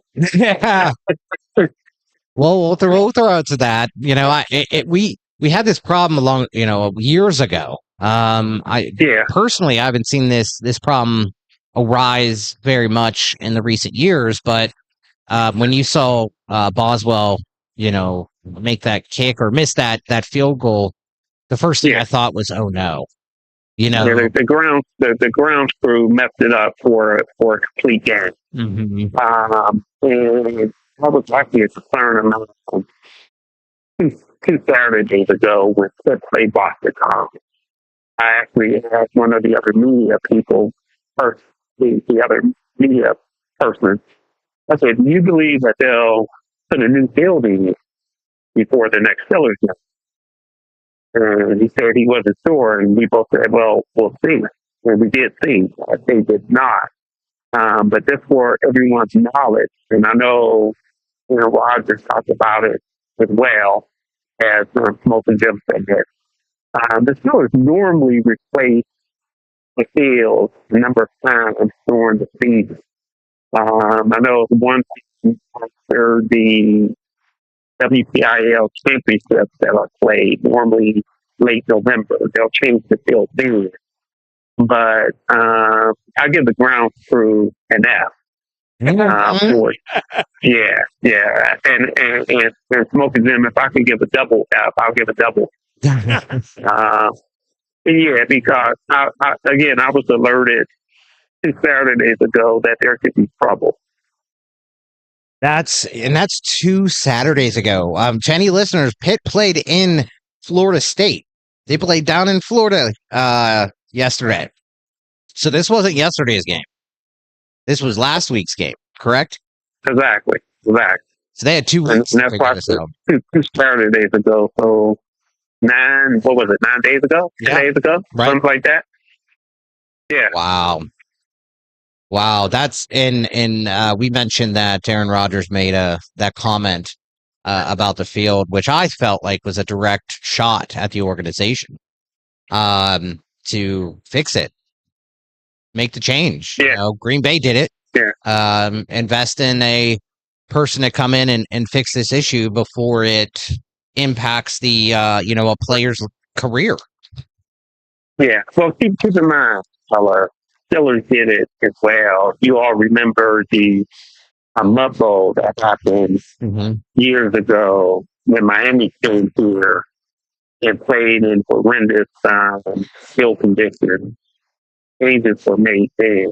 But since they got their act together, it's cleared up. And now the field has regressed.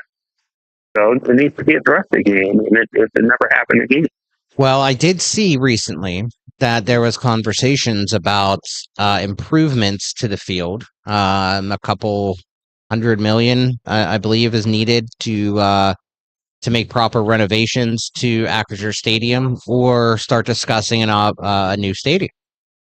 I did see that, and I don't know too much about it, so I can't really speak to it. However, maybe this was a little foreshadowing as to as to what is needed. Here's my recommendation, fellas. They have money available. The Steelers or I want to say maybe FDA, the owner of Acrisure Stadium, Steelers League Stadium. I think it's the FDA authority. I might have the specific name wrong, but just within the last week in the news, it was announced that the seats in the stadium will be replaced, just about 90% of it. So maybe they should hold off on spending that money and get the field together first of all. Make that the first priority. It should be. It should be the first priority. Absolutely. That's a really good point. So if I think Smokin Jim and we talked about the defense's grades, and then we talked. We were going to talk about the offensive grades. Did we? We didn't give them grades yet. No. What would be your grades? What did you think of the defense? And we broke it up by defensive line. We broke it up by linebackers, and then defensive backs. What would you give their grades, Kevin? Okay. Let's start off with the offense. Are we doing complete units or are we doing individual positions? Well, we haven't dove into the offense just yet because we just listened to Aaron Rodgers, and then LP joined us for a little talk. But we only talked defense thus far, so we were going to dive into the offense here with you. So so the offense, I thought was good. Could have been okay. And again, keep in mind they were going against the best defense in the NFL coming into this particular game. Putting up 23 points, 9 points in the first half, 15 points in the second, right, with PPD. If I'm not mistaken. Is that right? It's 14 points. Correct. In the second half. In the second half. I'll give the offense a B+. And for Aaron Rodgers not to be fat all day, for them to have solid running game, getting 100 yards, for the day. And Aaron Rodgers, 21 of 30 for 235 yards, PPD, no interceptions, no sacks. So I'll give them a B+. And the only reason I give them a B+, there were opportunities to score more. Instead of kicking those field goals early. Yep. Absolutely. What do you So what did you all grade? Well, we didn't grade. We didn't grade the offense yet, as I mentioned. So we were just about to do that. We did grade the defense. Do you want to hear our grades on the defense? Okay. On Yeah. on the defensive side, Or is that what I was supposed to grade? Did I go offense? yeah, that's okay though. That's okay. It might be a little hard to hear. But yeah, it sounds like there's a ball down there. oh yeah, there's everyone's still hanging out. There's drinks flowing. There's empty bottles on tables. There's cigars everywhere. It's a blast down there. There's a big group down here. There's also a grill with food. So if you're in the area, stop down. But in terms of the defense, Smokin Jim Frazier gave the D line an F. Yeah, I gave him a C. Linebackers, we both gave A's to the linebackers, and then the defensive backs, which we'll just put safeties and cornerbacks together.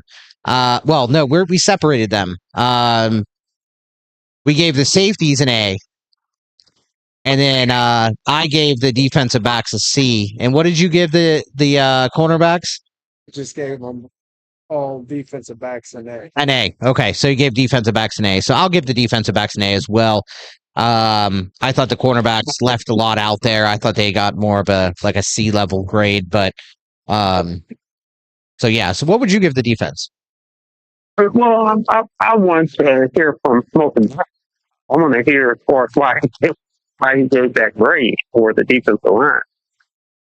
Well, like I said last week, Cam Hayward and Harmon combined for 0 tackles. Cam Hayward starting to look like Muhammad Ali in 1979. He's looking washed up. His belly is growing. The gray in his beard is growing. He looks tired out there. He looks fat out there. The defensive line had a quarterback that was sitting in the pocket, and the offensive line of the Cleveland Browns just blew him off the ball. But luckily, the AWB, the Awesome White Backers, saved their hide. I thought that Patrick Queen was unfairly criticized last year. He's really playing well this year. It looks like he's on his way to another Pro Bowl season. I agree with you on Queen Smokin Jim. From a defensive line standpoint, that's in the Queen as well. The Steelers beat the Queen up low to make them tackle. They've done their job. And then you have Derek Harmon, who really showed off, I thought, today as well. And he had a nice shot.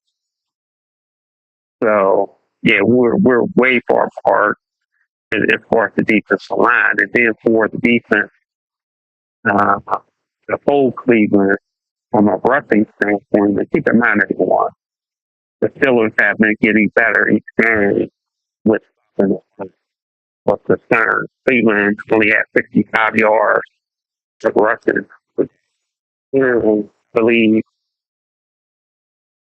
4 stops, maybe.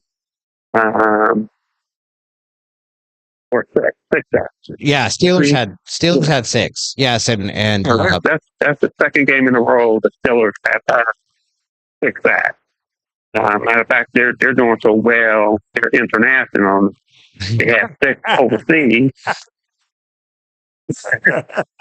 yeah, they're international now. So they had 6 over in Ireland. Came home had 6 as well. So this defense is getting better.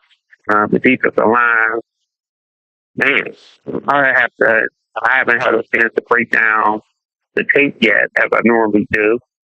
But I will have to at least give them an A. I'm not sure what you gave them. An A. Absolutely. I think the offensive line is the story of the game here. The defensive line. The defensive line. I gave him a C. I think there was a lot left out there. I think when it came to the stat sheet, you saw a lot of action from the linebackers, right? They all led in tackles. They all led in sacks. Derek Harmon had a couple good plays there where he, was it a pass block and a sack? So he was kind of the lone star out there. But C, I think they did their job. but they didn't make splash plays, is what I'm saying, right? So they definitely did their job. I think I think the linebackers were absolutely standing out today.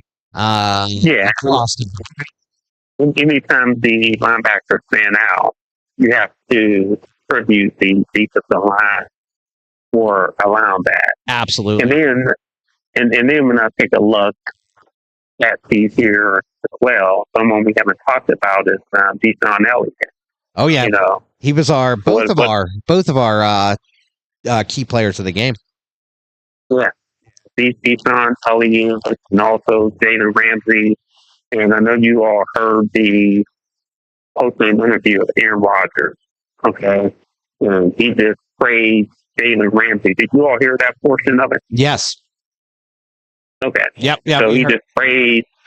We heard him say, the man he is on and off the field. The fact that he came back this quickly and get ready to play. He can't say enough about who he is. Hard to get emotional. I thought maybe Aaron was gonna cry. It was definitely heartfelt. So yeah, defensive line. I mean, to be honest with you, the linebackers I would have to give an A+. Well, let me back off the line.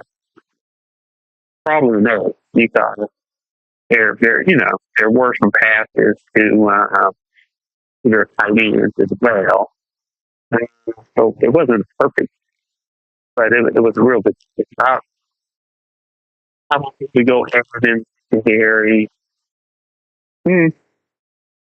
Probably a B+ for the secondary. Yeah, and I think the safeties stood out a lot more than the corners did today. And I feel like there was a lot of opportunity to make splash plays, to get interceptions. I feel like a couple balls bounced off the Browns players' helmets. Dylan Gabriel throwing it right into Isaiah Bond's ear. In the red zone. I feel like the cornerbacks could have capitalized on those opportunities a little bit more. And again, that goes back to the turnover game, right? And we did not have any or capitalize on any of the questionable play there. But on the flip side of that, I do think that Dylan Gabriel, even though there was some questionable plays there, I do think he was a serviceable quarterback today for the Browns. I don't think he shined. I think he can get the ball to receivers. I definitely think he was a serviceable quarterback. I don't necessarily think he was, great in any means. I don't, he was just a serviceable quarterback. That's all I can say about his game today. What about you, Smokin Jim? Okay. Yeah. I was a little disappointed in his play. This is a guy who has 63 college starts, 18,000 career yards, a record that'll never be broken, 155 touchdown passes, plus 10,000 passing yards in high school.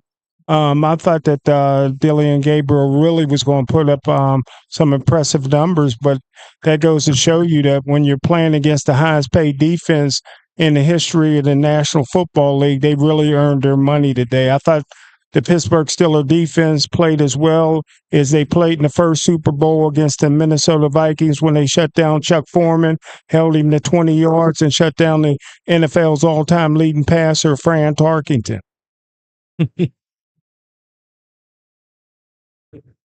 So repeat that last comment real quick. I thought the Pittsburgh Steelers defense today played as well as they played again in the first Super Bowl against Minnesota Vikings when they shut down the great Chuck Foreman, held him to 20 yards rushing, and shut down the NFL's all-time leading passer, Fran Tarkenton. So are you is that a compliment to the defense? That's a compliment to the defense. That's the best I've seen a Steeler defense play since that first Super Bowl. Awesome. Okay, so you're not comparing Dylan Gabriel to that? No. Okay.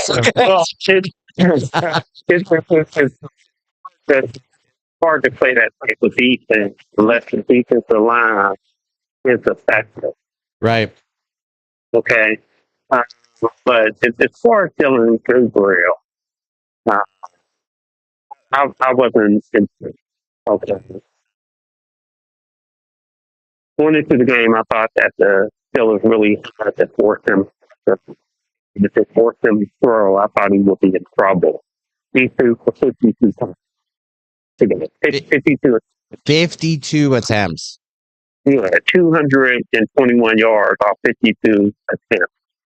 Okay, 29 completions, no TD. I think Cleveland needs to use this year to find out they have quarterback position. I don't think they could be effective with him. Let me just say that. I know it's a small sample size. I wasn't impressed last week as well. I thought they bubble wrapped him last week, by allowing him to, throw the short passes, and and today didn't change my mind. Yeah, and he was very inaccurate as well. And again, he went up against two good defenses. Even though if you take a look at the Steelers,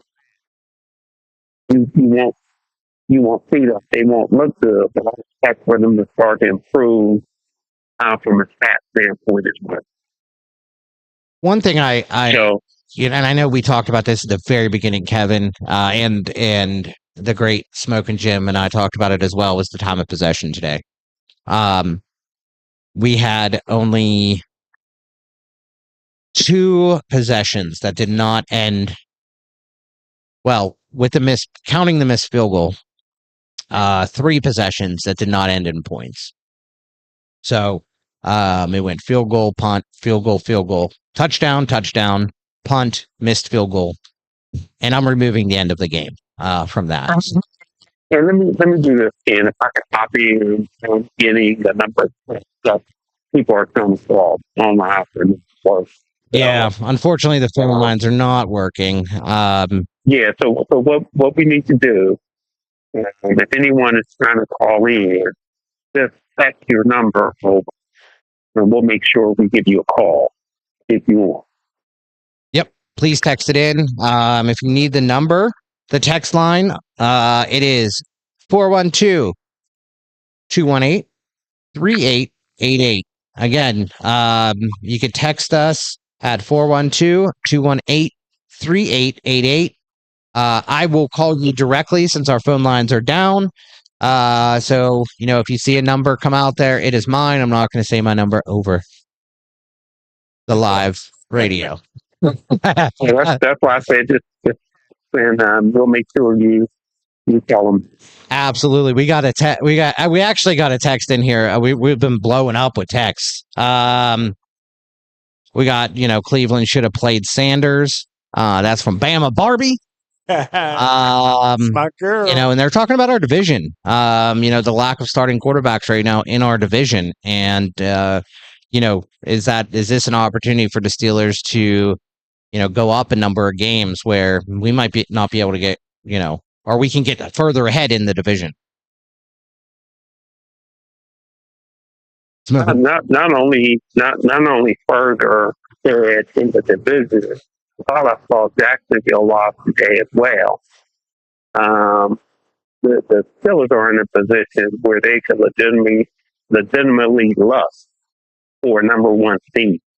Okay, I'm not saying it's going to happen. Okay, however, that's where they're sitting right now. And when you have a 41, 42-year-old quarterback, you can use some downtime. Yeah, he needs it. I think if we're going to make a long, what do you think? Do you think he needs that time off, Smokin Jim? Well, I think the goal is to get a home game and win that home game. If the Steelers even dream that they could beat Buffalo or Kansas City, they better wake up and apologize. So it's gonna be one and done. Let's get that victory here. We are light years away from a Buffalo and the Kansas City Chiefs. We can't keep Kansas City under 50 points anytime we play them, and it'll be the same way this year. Let me say this as well, and I don't think I said it in my pregame message. I'm not sure how many people heard it. Mike Tomlin is 15-4 after 15-4. That was before today, right? No, after today. After today. Okay. After today, he's 15-4. So if you give this guy time to prepare, they can beat anybody. And keep in mind, this 15-4 record, and a lot of people might try to credit that to Ben Roethlisberger. Well, I think he's something like 6-0 or 7-0 after Ben Roethlisberger after a bye. So no matter who he is, the way he goes about planning and prepping his team has to be considered, Smokin Jim. So I think they will have an opportunity if they were fortunate enough to get into that position. But it's a long ways to go. 5 games in, there's 12 more games to go. The toughest part of the schedule is the second half, just like last year. But there's a different guy behind center, which I think could make a big difference. Hey, Kevin, do you think that beating the Cincinnati Bengals is a must-win to raise the record to 5-1? Because Cincinnati's giving it to Green Bay right now, so that may not be an easy victory. Well, I have this Cincinnati Green Bay game on as well, and it's what 10-7. Yeah. In the third quarter. Yeah, 4 minutes left in the third. Well, the only thing I could say, Smokin Jim, is if they lose this game, maybe Green Bay just can't beat Ohio too.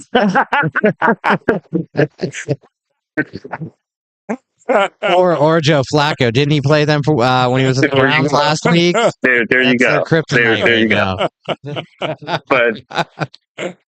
But I wouldn't say it's a must win on Thursday, but I think it's important. I think you want to give yourself as much wiggle room as possible. And this is an opportunity to capitalize on the struggles of the AFC North. Because I know you mentioned that bye week, but I think I haven't looked it up, but I think Mike Tomlin's record on Thursday night is horrible. It is. However, keep in mind Mike Tomlin's record in Cincinnati, terrific.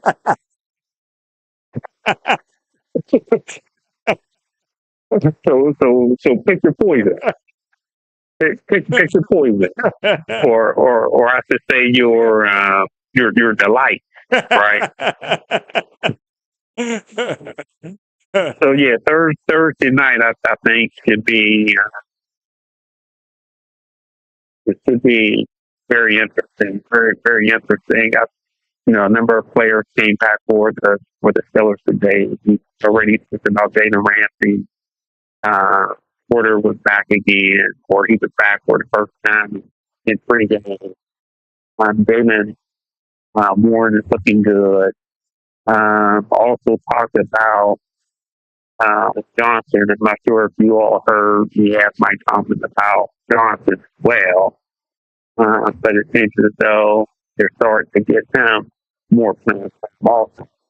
And that's Keyshawn Johnson, right? Not Deontay Johnson. Is he still on the Browns?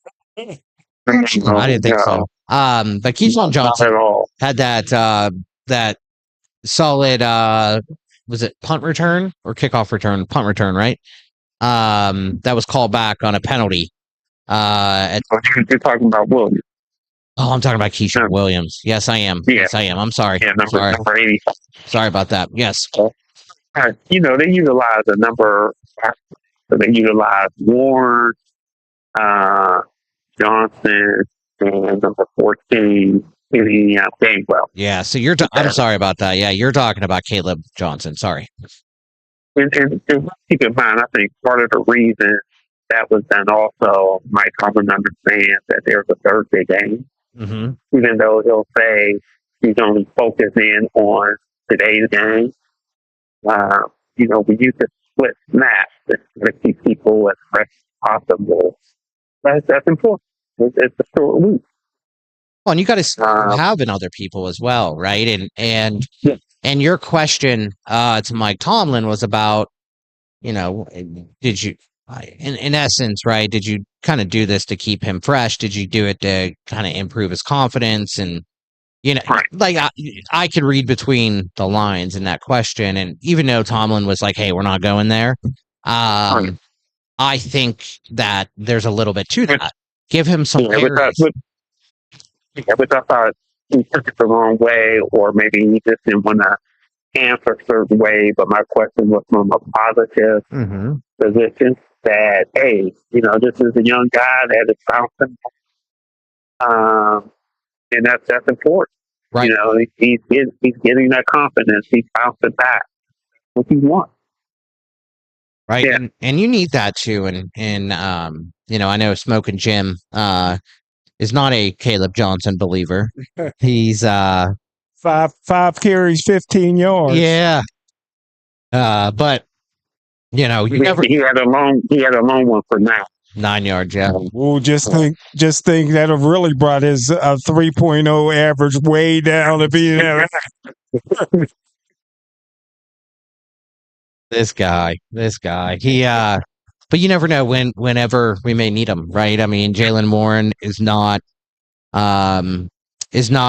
unbreakable. We've known that he can go down with injuries. Kenneth Gainwell is not the biggest body, right? It only takes two plays actually for both of our running backs to go out. So you never know when you need him. So you got to keep his confidence up, you know, and keep him rolling. So yeah, I saw that question too, but it was a really good question. I knew where you were coming from.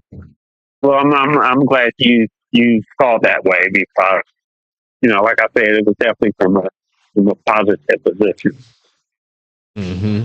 Absolutely. Yep. And let me ask you a question, Ken. You have a chance to get the owner of that establishment, Cloud 33, on yet? Not yet. He's been a little busy with a few customers outside.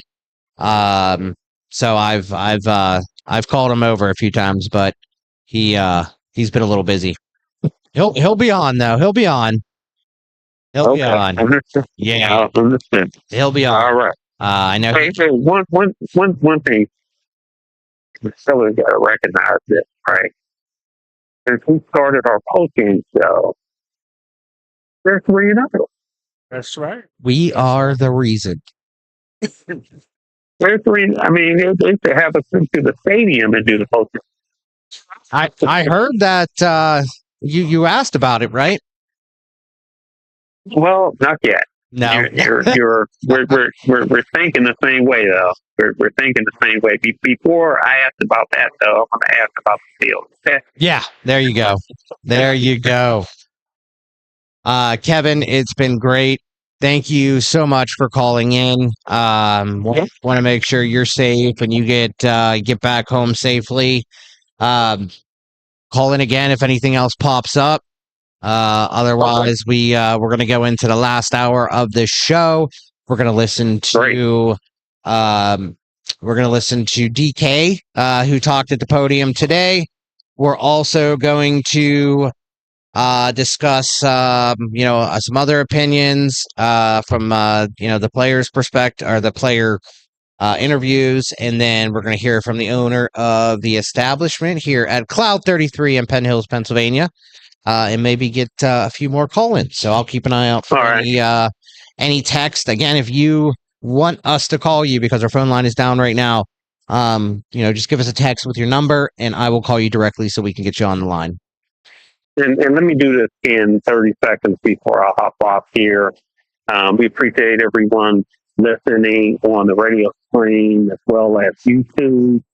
For those that are on YouTube, I'll be posting the interviews here shortly. So if you would like to see even more interviews, yeah, go to our YouTube channel and check out the video after you watch the show here, because you'll have the information or to say the video right there for you.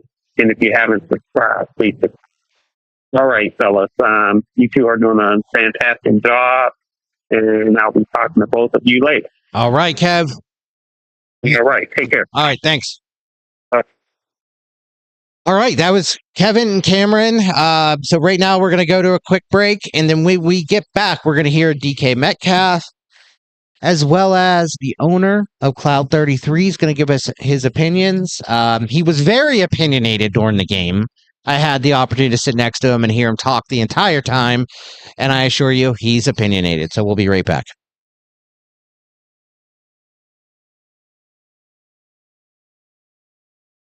Pittsburgh.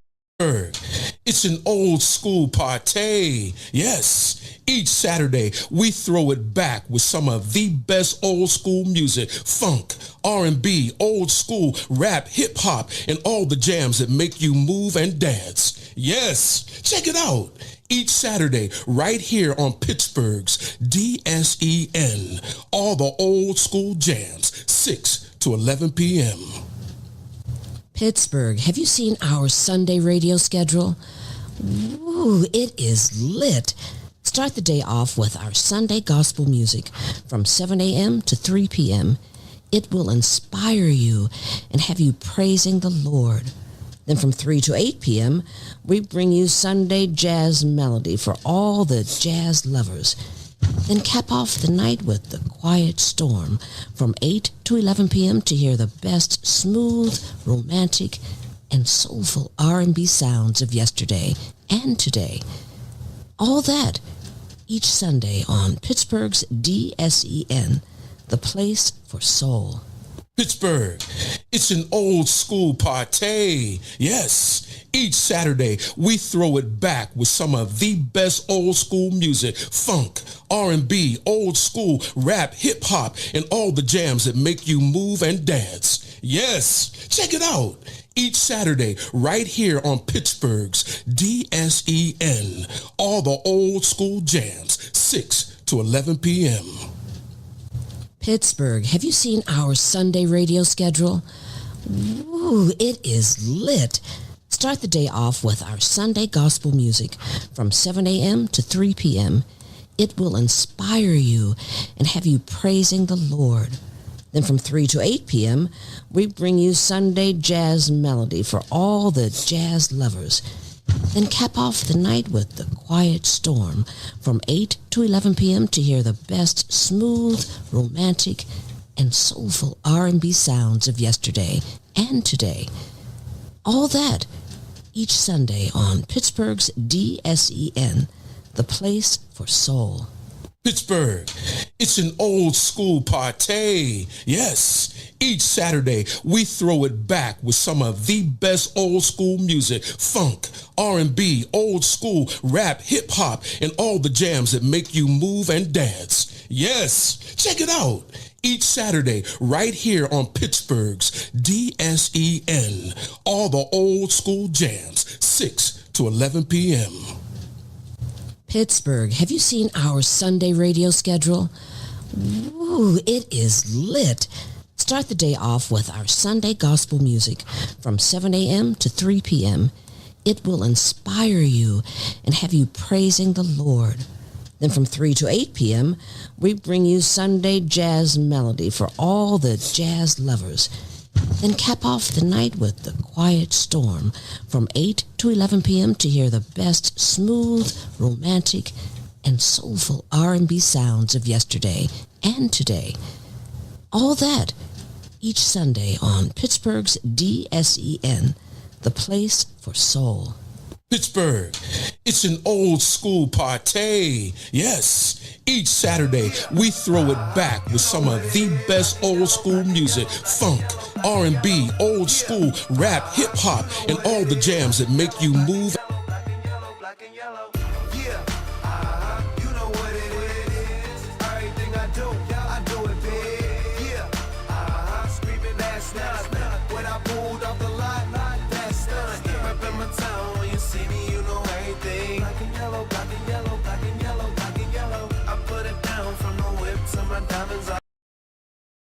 What's up, boys? We're here with Gene, owner of Cloud 33. We got Smokin Jim Frazier here. Smokin Jim Frazier. Speaking of smoking, we're at Cloud 33 Cigar Bar in Penn Hills, Pennsylvania. We are live here after just about every post game, Black and Gold post game show. We've been here live. It was a crowd today. I had the opportunity to come and sit with the crowd before we went live. Smokin Jim was here. We had a grill with burgers and hot dogs. We had sides. We had drinks flowing, cigars. I mean, it is a vibe here. It is a vibe. But let's hear from Gene. You have anything to say? You want to give us a plug real quick before we listen to DK Metcalf? Yeah, definitely want to hear what DK Metcalf has to say. Just as normal, thank you for doing your post game show here. We always have the doors open for Pittsburgh DSEN and appreciate what you all do here at Cloud 33. We are located in the Penn Hills Shopping Center, right off of Rhode Island Road, so it's not very hard to find us. If anyone is ever interested in looking at what we're about or need more information, they can reach us at www.cloud33cigars.com. It's the same thing for our Facebook and Instagram pages, Cloud 33 Cigars. And you guys do like special events. You guys have like paint and smoke. What is it? Strokes and smoke? No, it's paint and smoke. It's paint and smoke. Puff and paint. Yeah, I knew it was something like that, man. I knew it. That's what I was like. I didn't think it was strokes and smoke. No, we have different things that go on here. Yesterday we just actually had an event with some of the D9, the Black fraternities. Mm-hmm. They came up here yesterday, and we had a nice little event. We have every first Wednesday we have a poetry night, open mic. So yeah, we do a lot of different things. We rent out the space as well. So if anyone's our capacity is basically like 100 people. So if anyone's interested, they can reach out to us and we can help them with rent space. Nice. And they're located in the Penn Hill Shopping Center right off Rhode Island Road. I mean, it's a great spot. It's really chill here. Free parking. Yeah, free parking. You need to know that, actually. Comfortable seats, lockers for members, cigars, as you can see behind us, just cigars for sale here. Can you bring your own? You can, but we ask that you purchase at least, 2 of ours if you're going to bring your own. Yeah, but we want to try to make everybody comfortable. Right. And I have to put this plug in, or else Mr. Kevin Cameron will get on me. I am smoking specifically Pittsburgh Steelers Victory cigar. What's it from where? Kevin really he never cares from where, as long as I say it's a Victory cigar. No, this is an Ashton Classic that I'm smoking. So very smooth, very mild. So just something it goes good with coffee. Okay. Yeah. So that's a nice little stick. All right. So everyone, let's listen to DK Metcalf. He was at the podium here just a few moments ago. We're going to tee it up and let's hear from DK.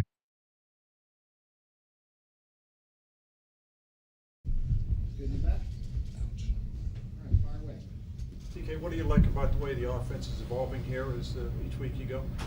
We keep finding different ways to win, and the defense keeps keeping us in games whenever we lull through the first half like we did today. So I think we're just playing complementary ball on both ends.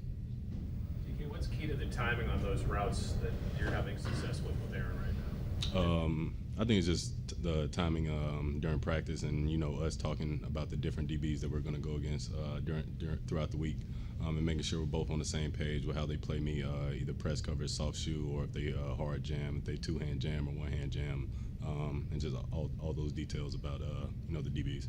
The 225-yarders that you had when you got to the line in both cases, did you feel like those were opportunities that were going to cash in? Did you think you had a chance of those two? Yes, sir. Especially when 8's in the gun, especially throwing the football. I always think I got a chance, especially with the way our O-line is playing. They're definitely giving them time back there to find the open guy downfield. DK, with some of the personnel groupings you guys are using, you're able to start seeing single high, which allows you to get the downfield attack going. How has that kind of opened things up for you, not just in the yards after catch game, but also catching those deep balls on those fade routes and the 9 routes? I think it's pretty much the run game opening up, all those middle of the field throws or on the outside throws, because they got to stack the box to try to stop the run. Like I said, I keep giving praise to our O-line for either pass blocking or run blocking, because they go against some heavy hitters week in and week out, and they're holding their own every week. What did you see click with that group, especially in the third quarter? You had several 9, 10, 11-yard runs, and that seemed to open up more of those play action passes that came together for you guys. I think it's just wearing the defenses down, whether they're handling the 4-down linemen, then pushing up to the second level, getting hands on linebackers to where we got strong running backs in Kenny G, Caleb, and Jalen Warren, who can break tackles from 1, 2, 3 guys when they want to. So just kudos to our running backs and our O-line. How exciting is it for you as a vet to see a line with 3 second-year guys and a third-year guy playing this well against a team that was the #1 run defense going into this game? It's no surprise, because I see them and the way that they work and handle their business throughout the course of a week. They're always hanging around each other, always joking. I always see them in the weight room early in the morning, and they're serious about their work when we strap up and hit the field. So I commend them for that. How do you describe your first true taste of AFC North football? It was football at the end of the day. They couldn't beat us today, so we got another one Thursday, and hoping to do the same thing. Darnell was another guy who had a big game. I would say, at what point in the game did you know he was going to be heavily involved? But it was the first play, so I'll say, what point in the week did you know that he was going to be a big part of this one? Yeah, Mike T, teed us up for Darnell to have a big game today. He kept, putting up Myles Garrett or, other D linemen, saying that he had the opportunity to block those guys, and when he got in space, he's a very big, unmovable object whenever he has the ball. So just put the ball in his hands and let him do the rest. I'm guessing you're not used to lining up at fullback like you did today? You said what? I'm guessing you're not used to lining up at fullback like you did today? Why you say that? My stance wasn't good enough? I thought it was good personally, but yeah, that was my first time being back there. The view was a little wicked, but I like being outside the numbers. What kind of problem does Jalen Ramsey present for opposing offenses? Like, what kind of impact do you see him making on a game? Yes, sir. With the way that he blitzes, you never know when he's going to blitz. And then his disguises, he's a very cerebral player on defense, to where he studies the game and loves the game of football, to where he knows how to, disguise a blitz and, play man coverage or play zone coverage. And, the whole defense is like that, not just Jalen. We got dogs everywhere on the field. So I think that's a big plus for us, especially going against them during the week. We make sure we get good work on both ends. What kind of energy does Jalen give you guys when you see him flying in there and having those 2 sacks? He gives us energy. Herbig, TJ, Cam, PQ. I can go down the list of guys. I think this whole team is just very close knit with how we play for each other. And Mike T tees that up every week at the start of the week, that we're a team, and one band, one sound, and when we go out there on the field, they got to play all 11 of us every play. DK, this is the first time that you're playing with Aaron Rodgers. Is there anything that you can say that has surprised you by playing with him? No, sir, because I don't go into a relationship or a teammate go one-on-one with a person expecting for them to act a certain way. I let them show me everything that they want to show me, or talk to me how they want to talk to me, and then I'll be the judge of that from the rest. And what I've seen and heard from him is he loves the game of football, loves hanging out, loves the people who are playing for him, and works hard. And I can respect a guy like that, especially with the work that he's put in, since I was 3, I want to say, in the league. So he's done this for a long time at a high clip, and just happy, he's throwing me the ball. When a team brings in a corner midweek like they did with Campbell? I mean, was that kind of a strategy for you guys? Like, let's kind of go at him and see if he's ready yet in this scheme and everything. I mean, we're gonna go at whoever was out there on the field. Like we saw the way that they lined up on defenses with certain motions. We tried to attack that this week, and then like you said, one-on-one balls down the field. You described your preparation earlier. Did it change at all when you found out Cleveland traded for Tyson Campbell, who was your matchup for a good amount of game? No, sir. Just continued to watch film on him. Thursday, Wednesday, and implemented that throughout the rest of the week. And Troy Fautano gave a lot of credit to Arthur Smith and his play calling. He said it's helping them play faster and just play aggressive. What do you like about how Arthur Smith has coordinated you guys and how helped this group find its path? I think he's just calling core plays that we've repped since training camp, since OTA. So we got a lot of mileage on those plays. So we know what to do in our sleep when he calls those plays. Good. All right. Thanks, DK. Thanks.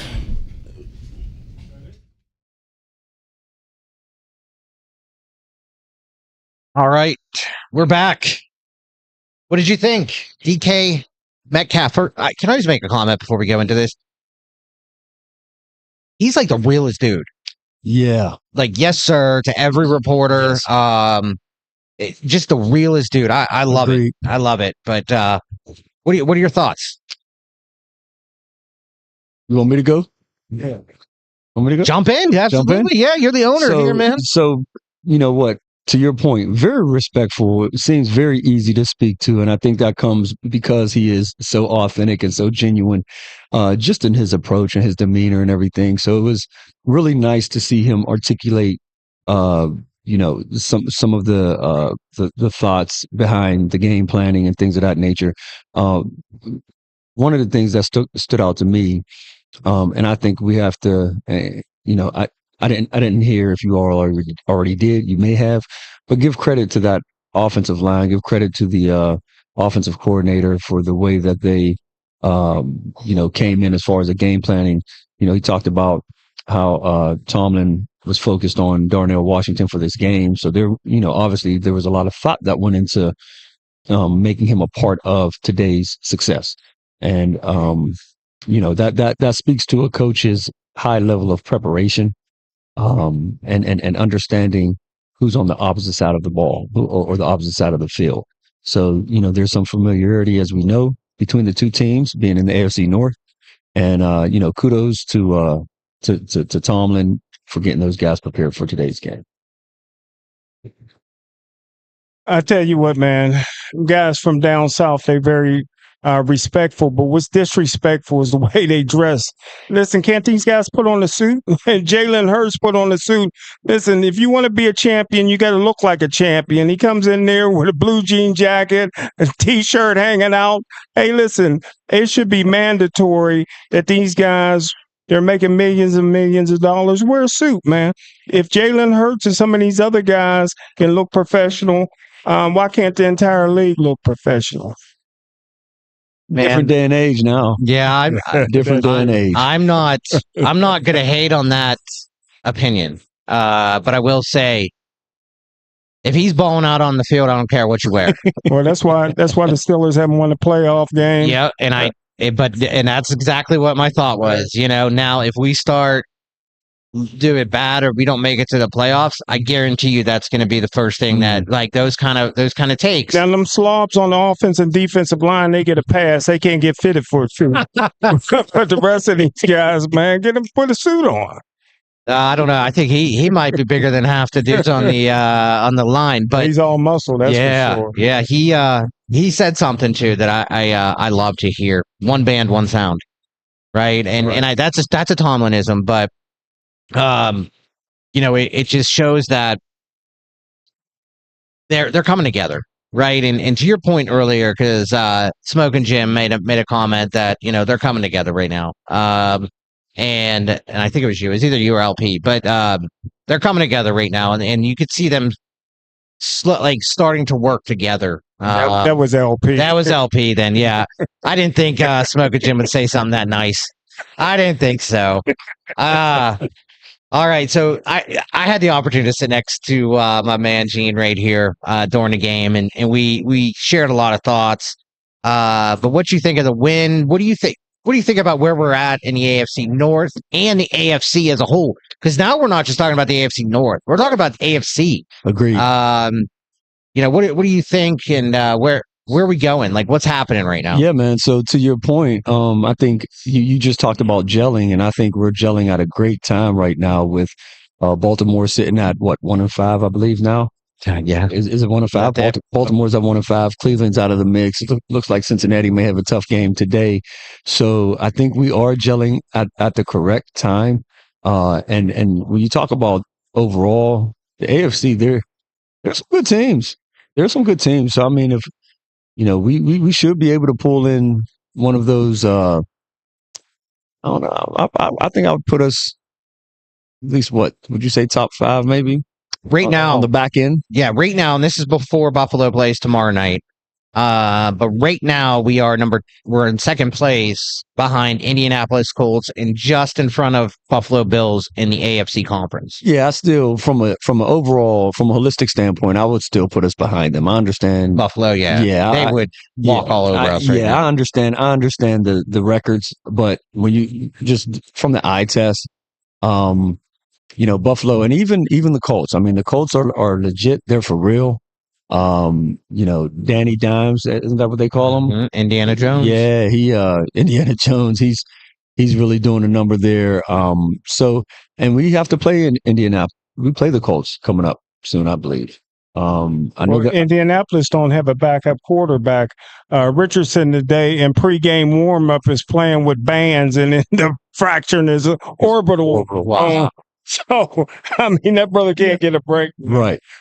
So, I mean, it'll be interesting to see where we're at. I believe those are some of the teams, that Indianapolis Colts game, and even, are the games that we're used to it being a battle within the AFC North.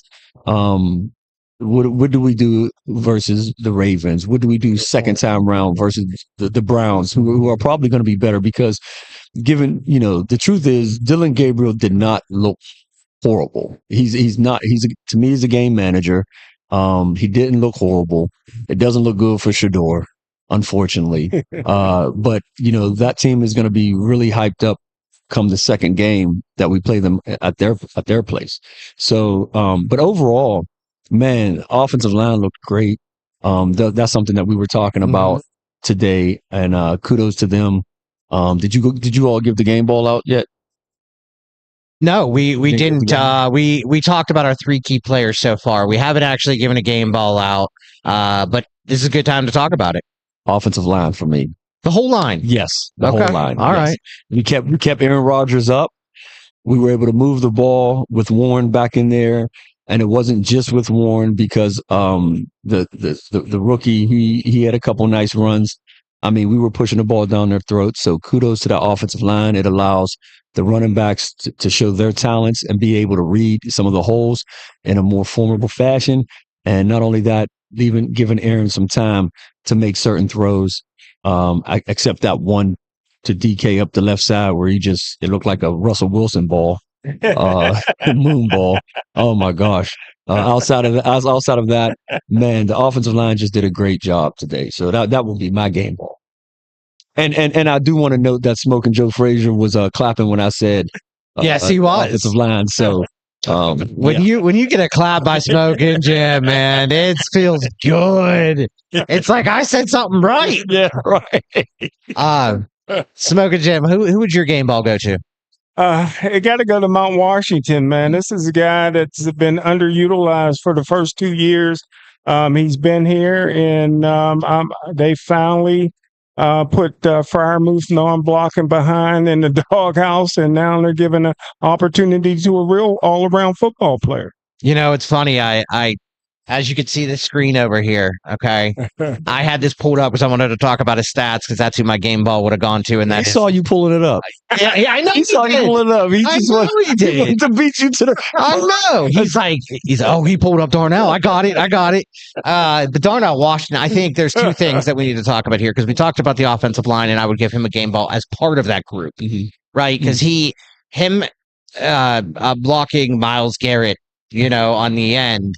One tackle today, right? One, I believe it might have been 2 by the end of the game. Okay. Myles Garrett, consistently the defensive player of the year over TJ Watt, right? And that's the conversation, right? Is all the stats that he's better than TJ, whatever. Today he was a non-impact player on the field. Even though we had to use 3-4 players to keep him at bay, it was because of people like Darnell Washington, like Anderson, and Broderick Jones, right? Like our offensive line put together just an incredible game. So I would. Sorry to interrupt. I'm not giving Broderick Jones that much credit. It was assistance from Darnell Washington. Yeah, but I mean, come on, let's be honest. Like, if we left him out on the island by himself, he would get eaten alive. Yeah, we'd be at our third string quarterback. He would get eaten alive. And you know what, though? That's why the game ball went to Darnell Washington, not Broderick Jones. It was to Kevin Cameron with the questions. I mean, how consistent is he with his questions? Mm-hmm. You know, I talk to him all the time. Kev, don't be scared to ask the tough questions, buddy. It's tough. As you know, and as Smokin Jim knows, I cover, and this isn't to be about me by any means, but I cover the Pittsburgh Penguins, right? And when even that 6-1 loss? Yeah. Okay. Oh, yeah. The sunshine and rainbows are gone, Smokin Jim. But whenever you're up there, it's tough to ask questions, right? Like, it's like, am I asking a dumb question? And everyone's hearing me. Like, there's people all around. There's your peers all around. And so shout out to Kev for just doing it, right? And being consistent. And every time you're there, coming up with a good question to ask the team or ask the player or ask the coach, you know, because it shows you're there, you're engaged. So, yeah, for sure.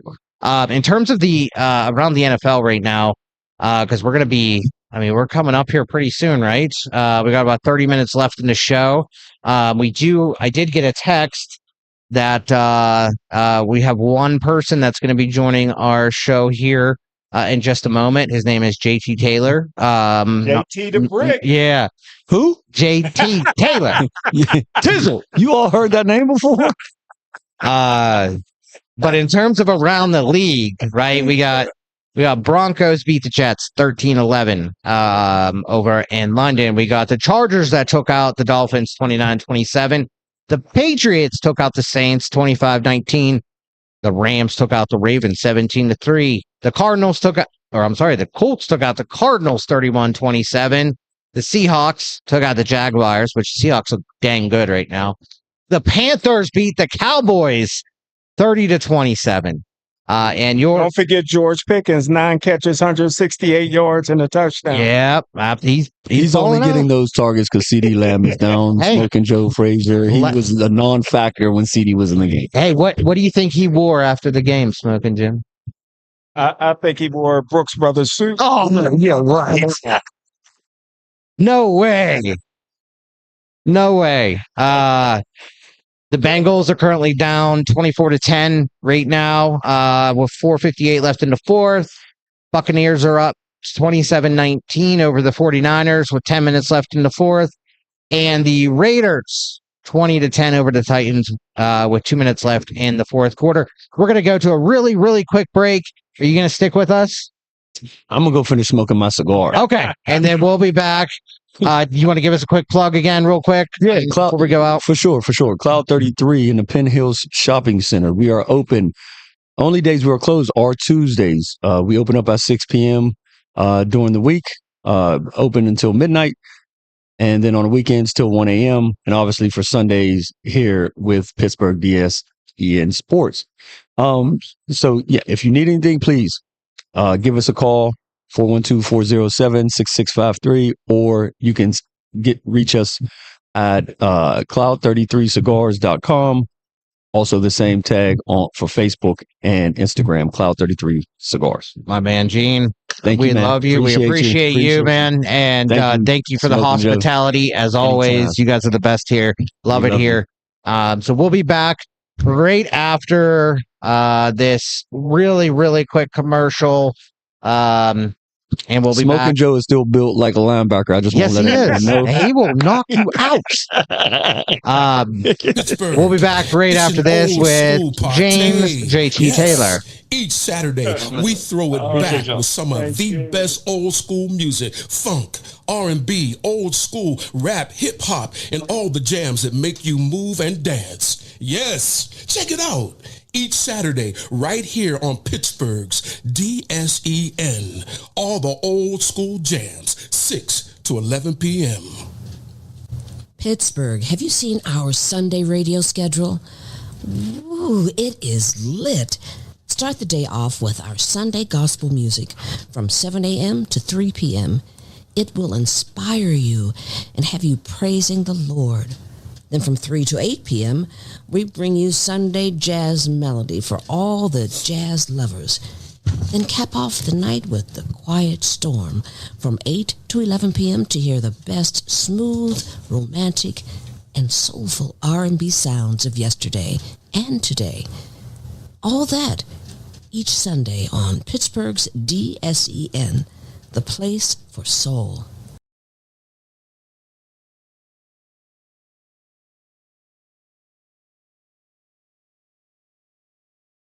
Pittsburgh, it's an old school party. Yes, each Saturday we throw it back with some of the best old school music, funk, R&B, old school, rap, hip hop, and all the jams that make you move and dance. Yes, check it out. Each Saturday right here on Pittsburgh's DSEN. All the old school jams, 6 to 11 p.m.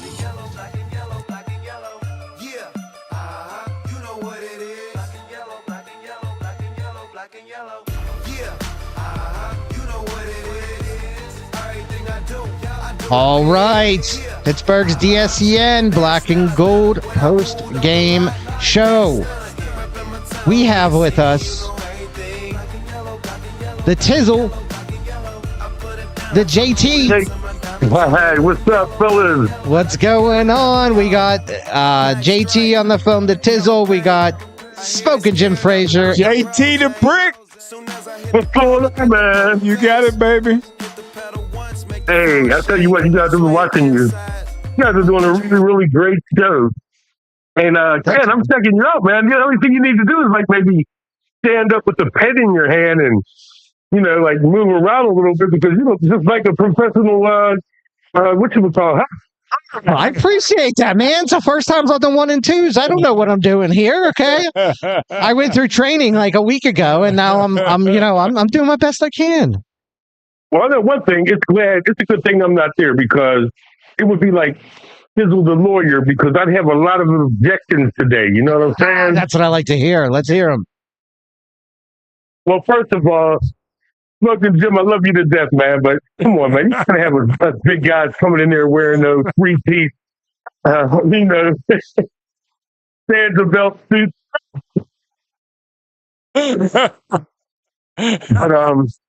But just to give you where I'm coming from, and me and my wife, we're up here in the mountains at Massanutten down in Virginia for a nice getaway and just relaxing. And we're watching the game, and I'm watching the Steelers, and I'm like, these boys can. Yeah. You know what I'm saying? This group right now that we're playing with the defense, they're laying pads on people, man, and the announcers noticed it because they kept saying, "Look at him looking around. Look at him looking for that safety. Look at him looking for that, that next guy coming." So I give my defense an A+, all the way around. I know Smokin Jim had a problem with not really, with giving Dylan Gabriel a little bit of time, but you know what? For them to hold Judkins to 30 yards rushing. And we talked about this on the show Tuesday. And, y'all thought, I was like, you and Cam thought Judkins was going to have a pretty good game. We need to watch out for him. And I told you, no, they ain't. Well, I'm glad he didn't. I mean, he's a good running back. He's a really good running back. And he's explosive. He got wheels on him. We held him to, like you said, 32, 35 yards or something? Yeah, and I think he had, 10 yards receiving or something. But anyway, A+ to the Steelers defense all around. I know a lot of them had hands like Ike Taylor today. They dropped a lot of interceptions. But you know what? A pass breakup that leads into a victory is just as good as an interception that leads into a victory. Sometimes I think people were too hard on Terrell Austin because You know, I mean, your defense isn't going to be dominant every week. And for what he's done so far, and the teams that we beat, I think he deserves a little bit more credit than people were giving him. I'm a little upset with our backfield. I don't know. I think it may be, to me, it may be Arthur Smith's play calling, and like Jalen Warren. He got some more yards than he should have, and I credit that to Jalen Warren. But as far as that's probably the most critical I can be of any part of our game today was the wide receiving group. Right now it's DK Metcalf. But can you imagine if Football College had any kind of sense whatsoever, man, he'd still be here?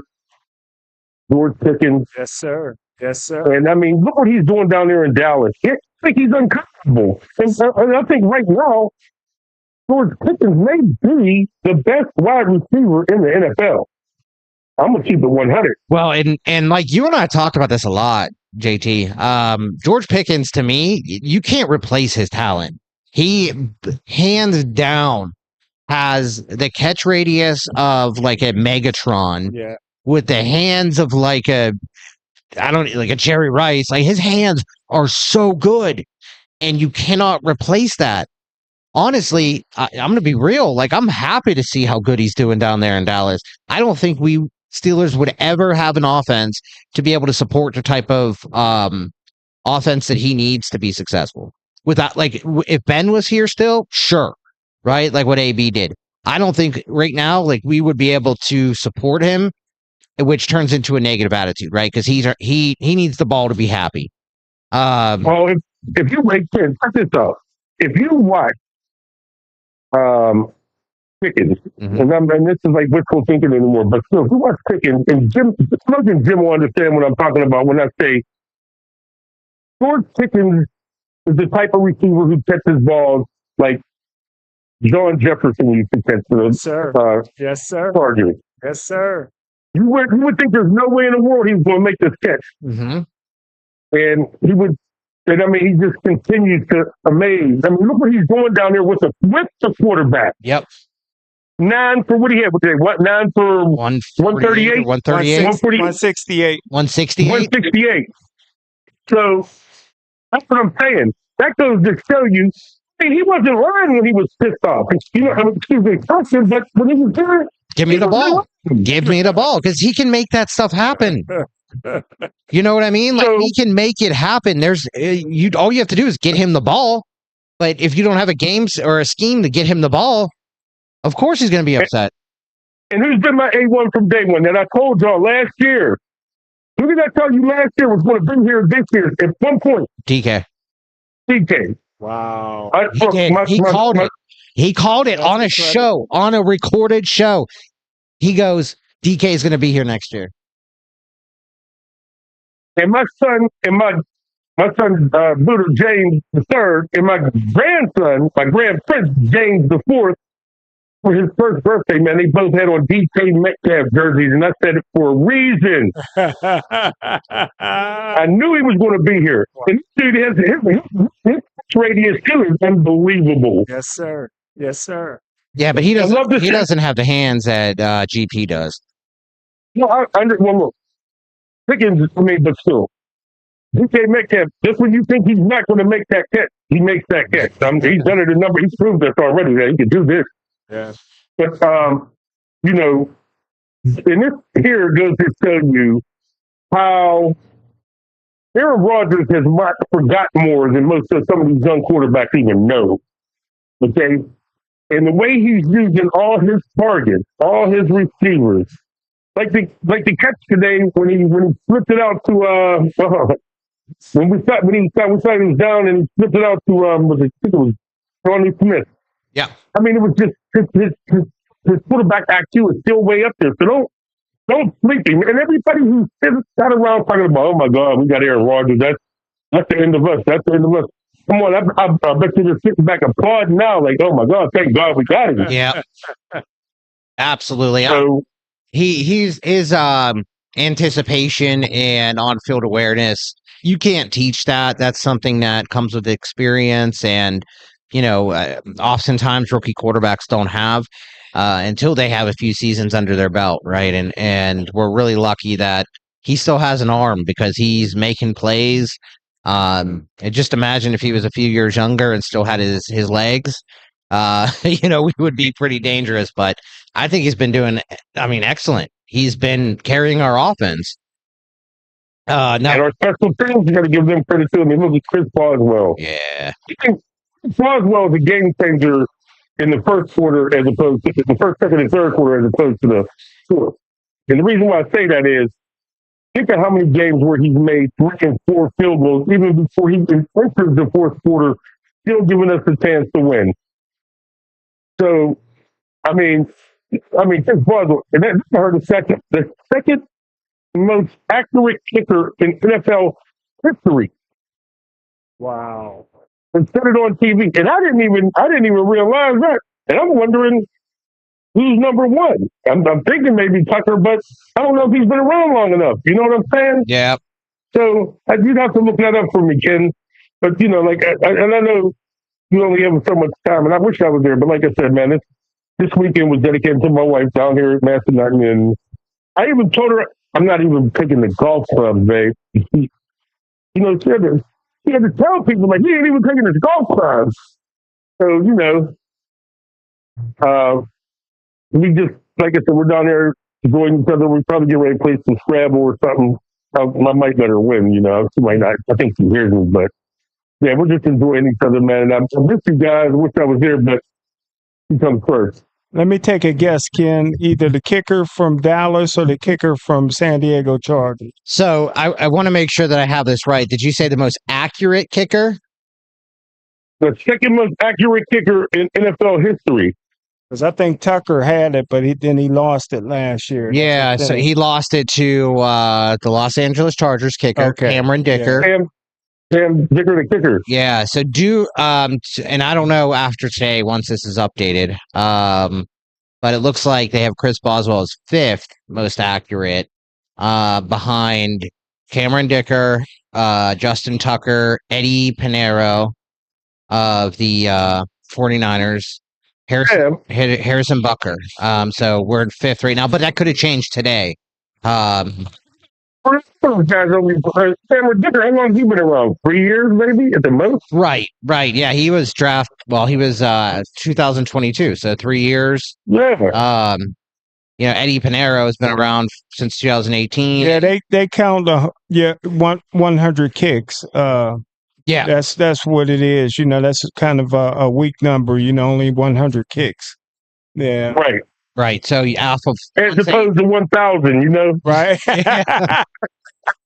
But still, even to be in the top, let's say top 4 in that conversation of active kickers, I mean, come on. Like that's all time. Like we have a special player. And like we talked about today, it could have been Acrisher's got to get their field together because we could have lost that our top scorer that easily. Oh yeah. He missed that field goal. Hey, Ken, and one more thing before I go. Did you look at what you said you were going to look at, like on during the game? What's that? For Nick Herbert? Oh yeah. Come on, man. Did you ever see him leave the seat? No. Mm-mm. Nope. Nope. He stays low to the ground and he gets to the quarterback, man. He is a baller. And today he absolutely balled out as well. We listened to his press conference after the game, and he kind of joked around because he had that interception right in his hands, and he should have had that one. He said his eyes got too big. He was looking for the end zone before the ball was actually secure in his hand. So, I love you guys, man. Hey, JT, before you go, they tell me you're golfing this week with James Franklin. Yeah, okay. Hey, check this out. He got kicked off my foursome because he's not around no more. So, but hey, look, I'm Smokin Jim. One thing I ain't gonna do is I ain't gonna call you Smokin Joe, man. I'll call him Smokin Joe. Hey, look, even Pam called him Smokin Joe. You didn't even know he called him it. At least I apologize. I said it. I said it. Smokin Jim. Well, but check this out, guys. You guys did an amazing job today, man.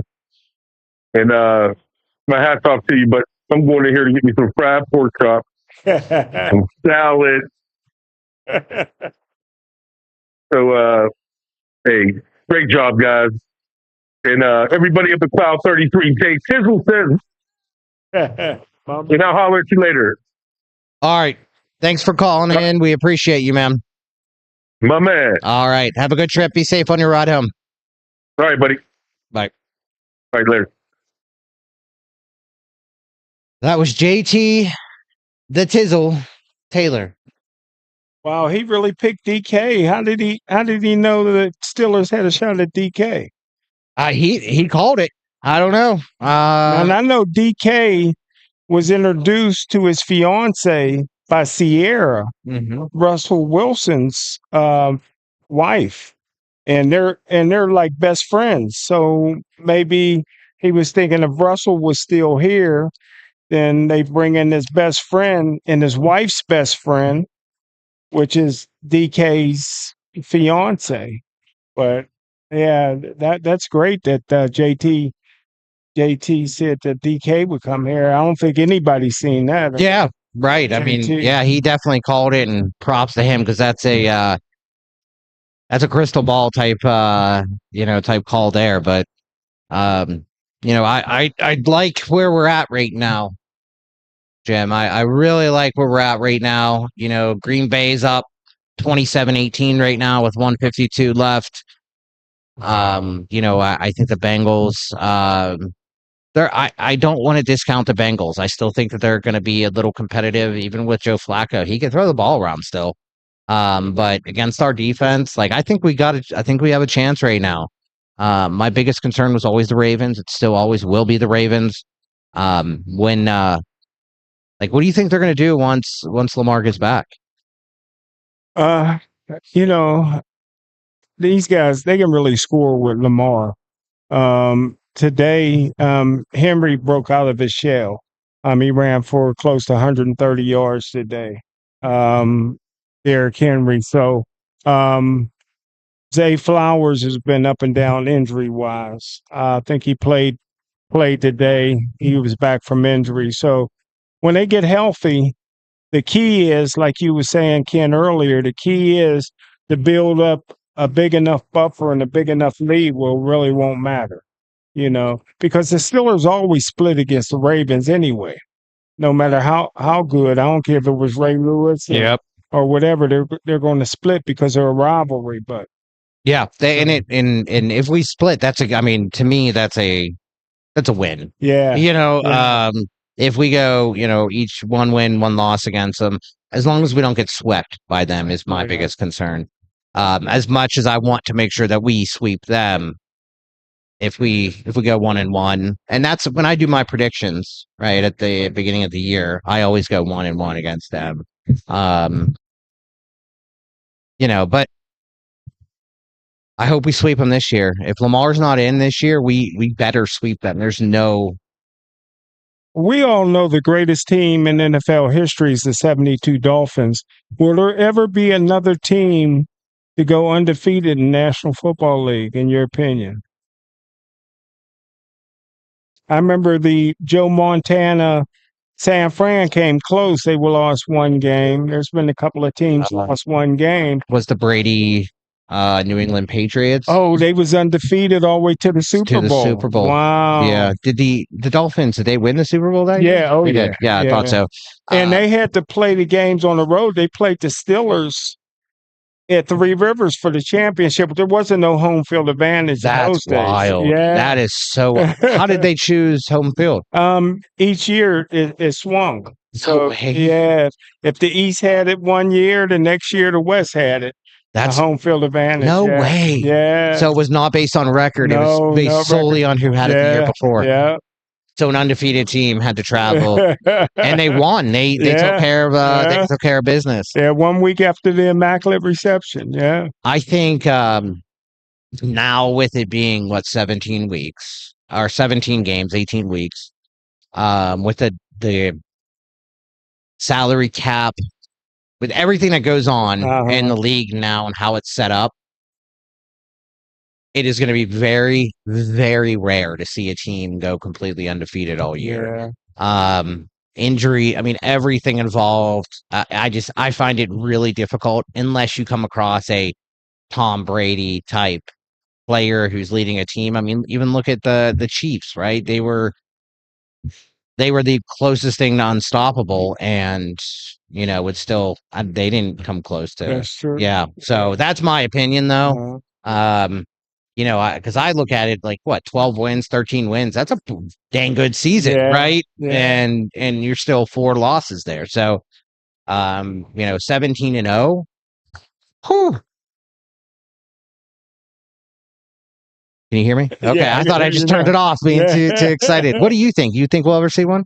I think it's a possibility. It would take great leadership from top to bottom. Listen, you only play once a week. There should be no excuse to lose. If you're a superior team, you should win. If you prepare to play once a week and you can stay healthy, that's the main thing. Yep. You should be undefeated. Team should be the norm instead of the exception. Well, we got just a few minutes here. I want to give a thank you, Smokin Jim. I really, really appreciate you coming out, joining us again for the Black and Gold post game show, brought to you by Pittsburgh's DSCN. I want to give a special thank you to my man here, Gene. Terry Smith is in. Yep. We're Gateway. Special thank you to Gene, my man, for allowing us to be part of this special establishment here at Cloud 33 in Penn Hills. He just came up to tell me, which we haven't even talked about. We were talking about the Steelers, but the fact that Penn State head coach James Franklin was released from his duties, and I know you brought it up that he's now going to be available to golf with JT, but he's going to be replaced by who was it? Terry Smith. Terry Smith. He was one of the all-time great players at Gateway High School and a legendary player at Penn State, and a guy that bleeds blue and white. So it's a great hire. He's the current cornerback coach with Penn State. So. He was the assistant head coach too. A lot of people. Oh, he was. He was the assistant head coach, and he was one of the top recruiters they ever had. Wow. He gets all the players in this area. So, so hopefully, hey, it doesn't mean he won't keep the job at the end of the year. So, no, head coaching's a totally different ballgame, man. I mean, I hate to say it. Some people, there are great offensive coordinators. There are great defensive coordinators that once they step into a head coaching role, it just doesn't work out, right? And they go back to what they're good at. Some people like to stay in their lane. Some people, thrive in a head coach role. So, one of the things that he did, the first thing he did when he was a young guy when he took over the head coaching job at Gateway, and the first thing he did was brought the legendary coach Pete Anna Marino, who the stadium is named after, to come out of retirement and help him. Now, he can't get Joe Paterno to do the same thing. So I don't know how that'll work out. But I think that Penn State, I didn't see it coming. I mean, I'm not going to pay a guy $50 million to stay at home. No. And I mean, I hate to, I didn't see it coming this soon. Yeah. I know it's a big 3-game losing streak. I get that. But me and you talked before, Ken, that we always thought it was an overrated quarterback class. Absolutely. In 2026. Hands down. And the number one guy might have been the Penn State quarterback, and he just can't play. And he's not that good. Right. Like exactly. he's a good college quarterback. Yeah. Pro quarterback. No, I didn't think he was that good. Right. And he's shown that this year, but I hate to say it, but football programs are going to have some down years. I know you're Penn State. You shouldn't have down years. Right. But you're going to lose some games. It just happens. Yeah. Frank Cignetti, he's out there balling, right? Indiana. With Indiana. You know, and they probably look at people like him and like, why aren't we doing this? Yeah. Right. Who knows? Who knows? I mean, that's too much money to let someone sit at home, in my opinion, you know, but it's either that or you go through the next 5 years and with a head coach that is mediocre. I don't know. We'll see. We will see. But I mean, they made a move. I didn't really agree with the timing of it. I didn't really agree with mid-season.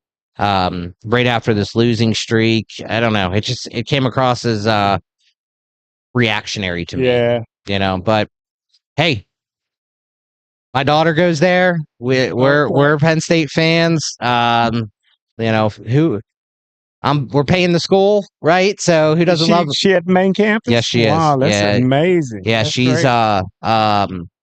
You don't look old enough to have a daughter in college, brother. I appreciate that.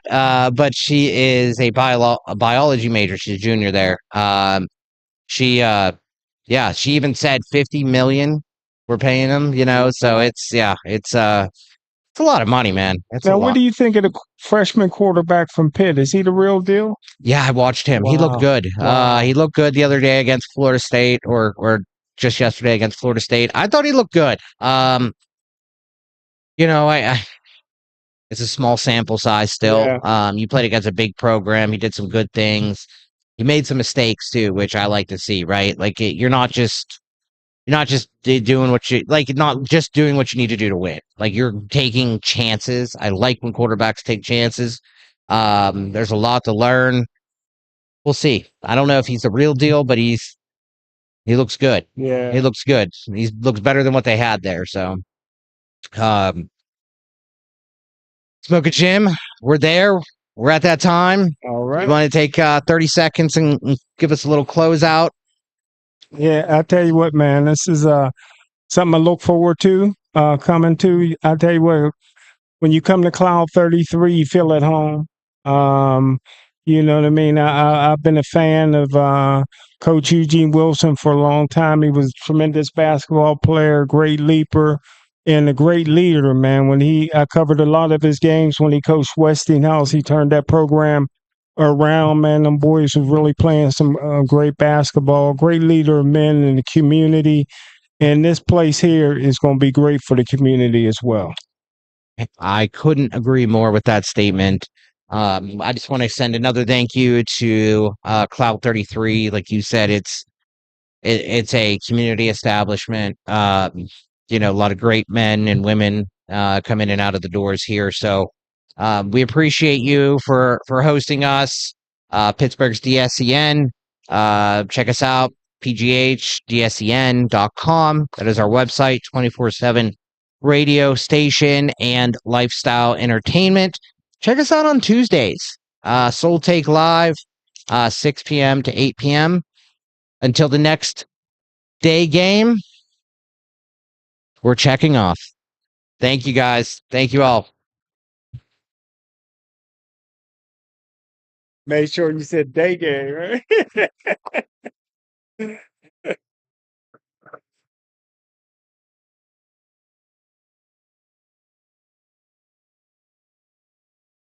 Pittsburgh. Tampa Bay wins again, It's an brother. old school party. Yes. Each Saturday, we throw it back with some of the best old school music, funk, R&B, old school, rap, hip hop, and all the jams that make you move and dance. Yes. Check it out. Each Saturday, right here on Pittsburgh's DSEN. All the old school jams, 6 to 11 p.m. Pittsburgh, have you seen our Sunday radio schedule? Ooh, it is lit. Start the day off with our Sunday gospel music from 7 a.m. to 3 p.m. It will inspire you and have you praising the Lord. Then from 3 to 8 p.m., we bring you Sunday jazz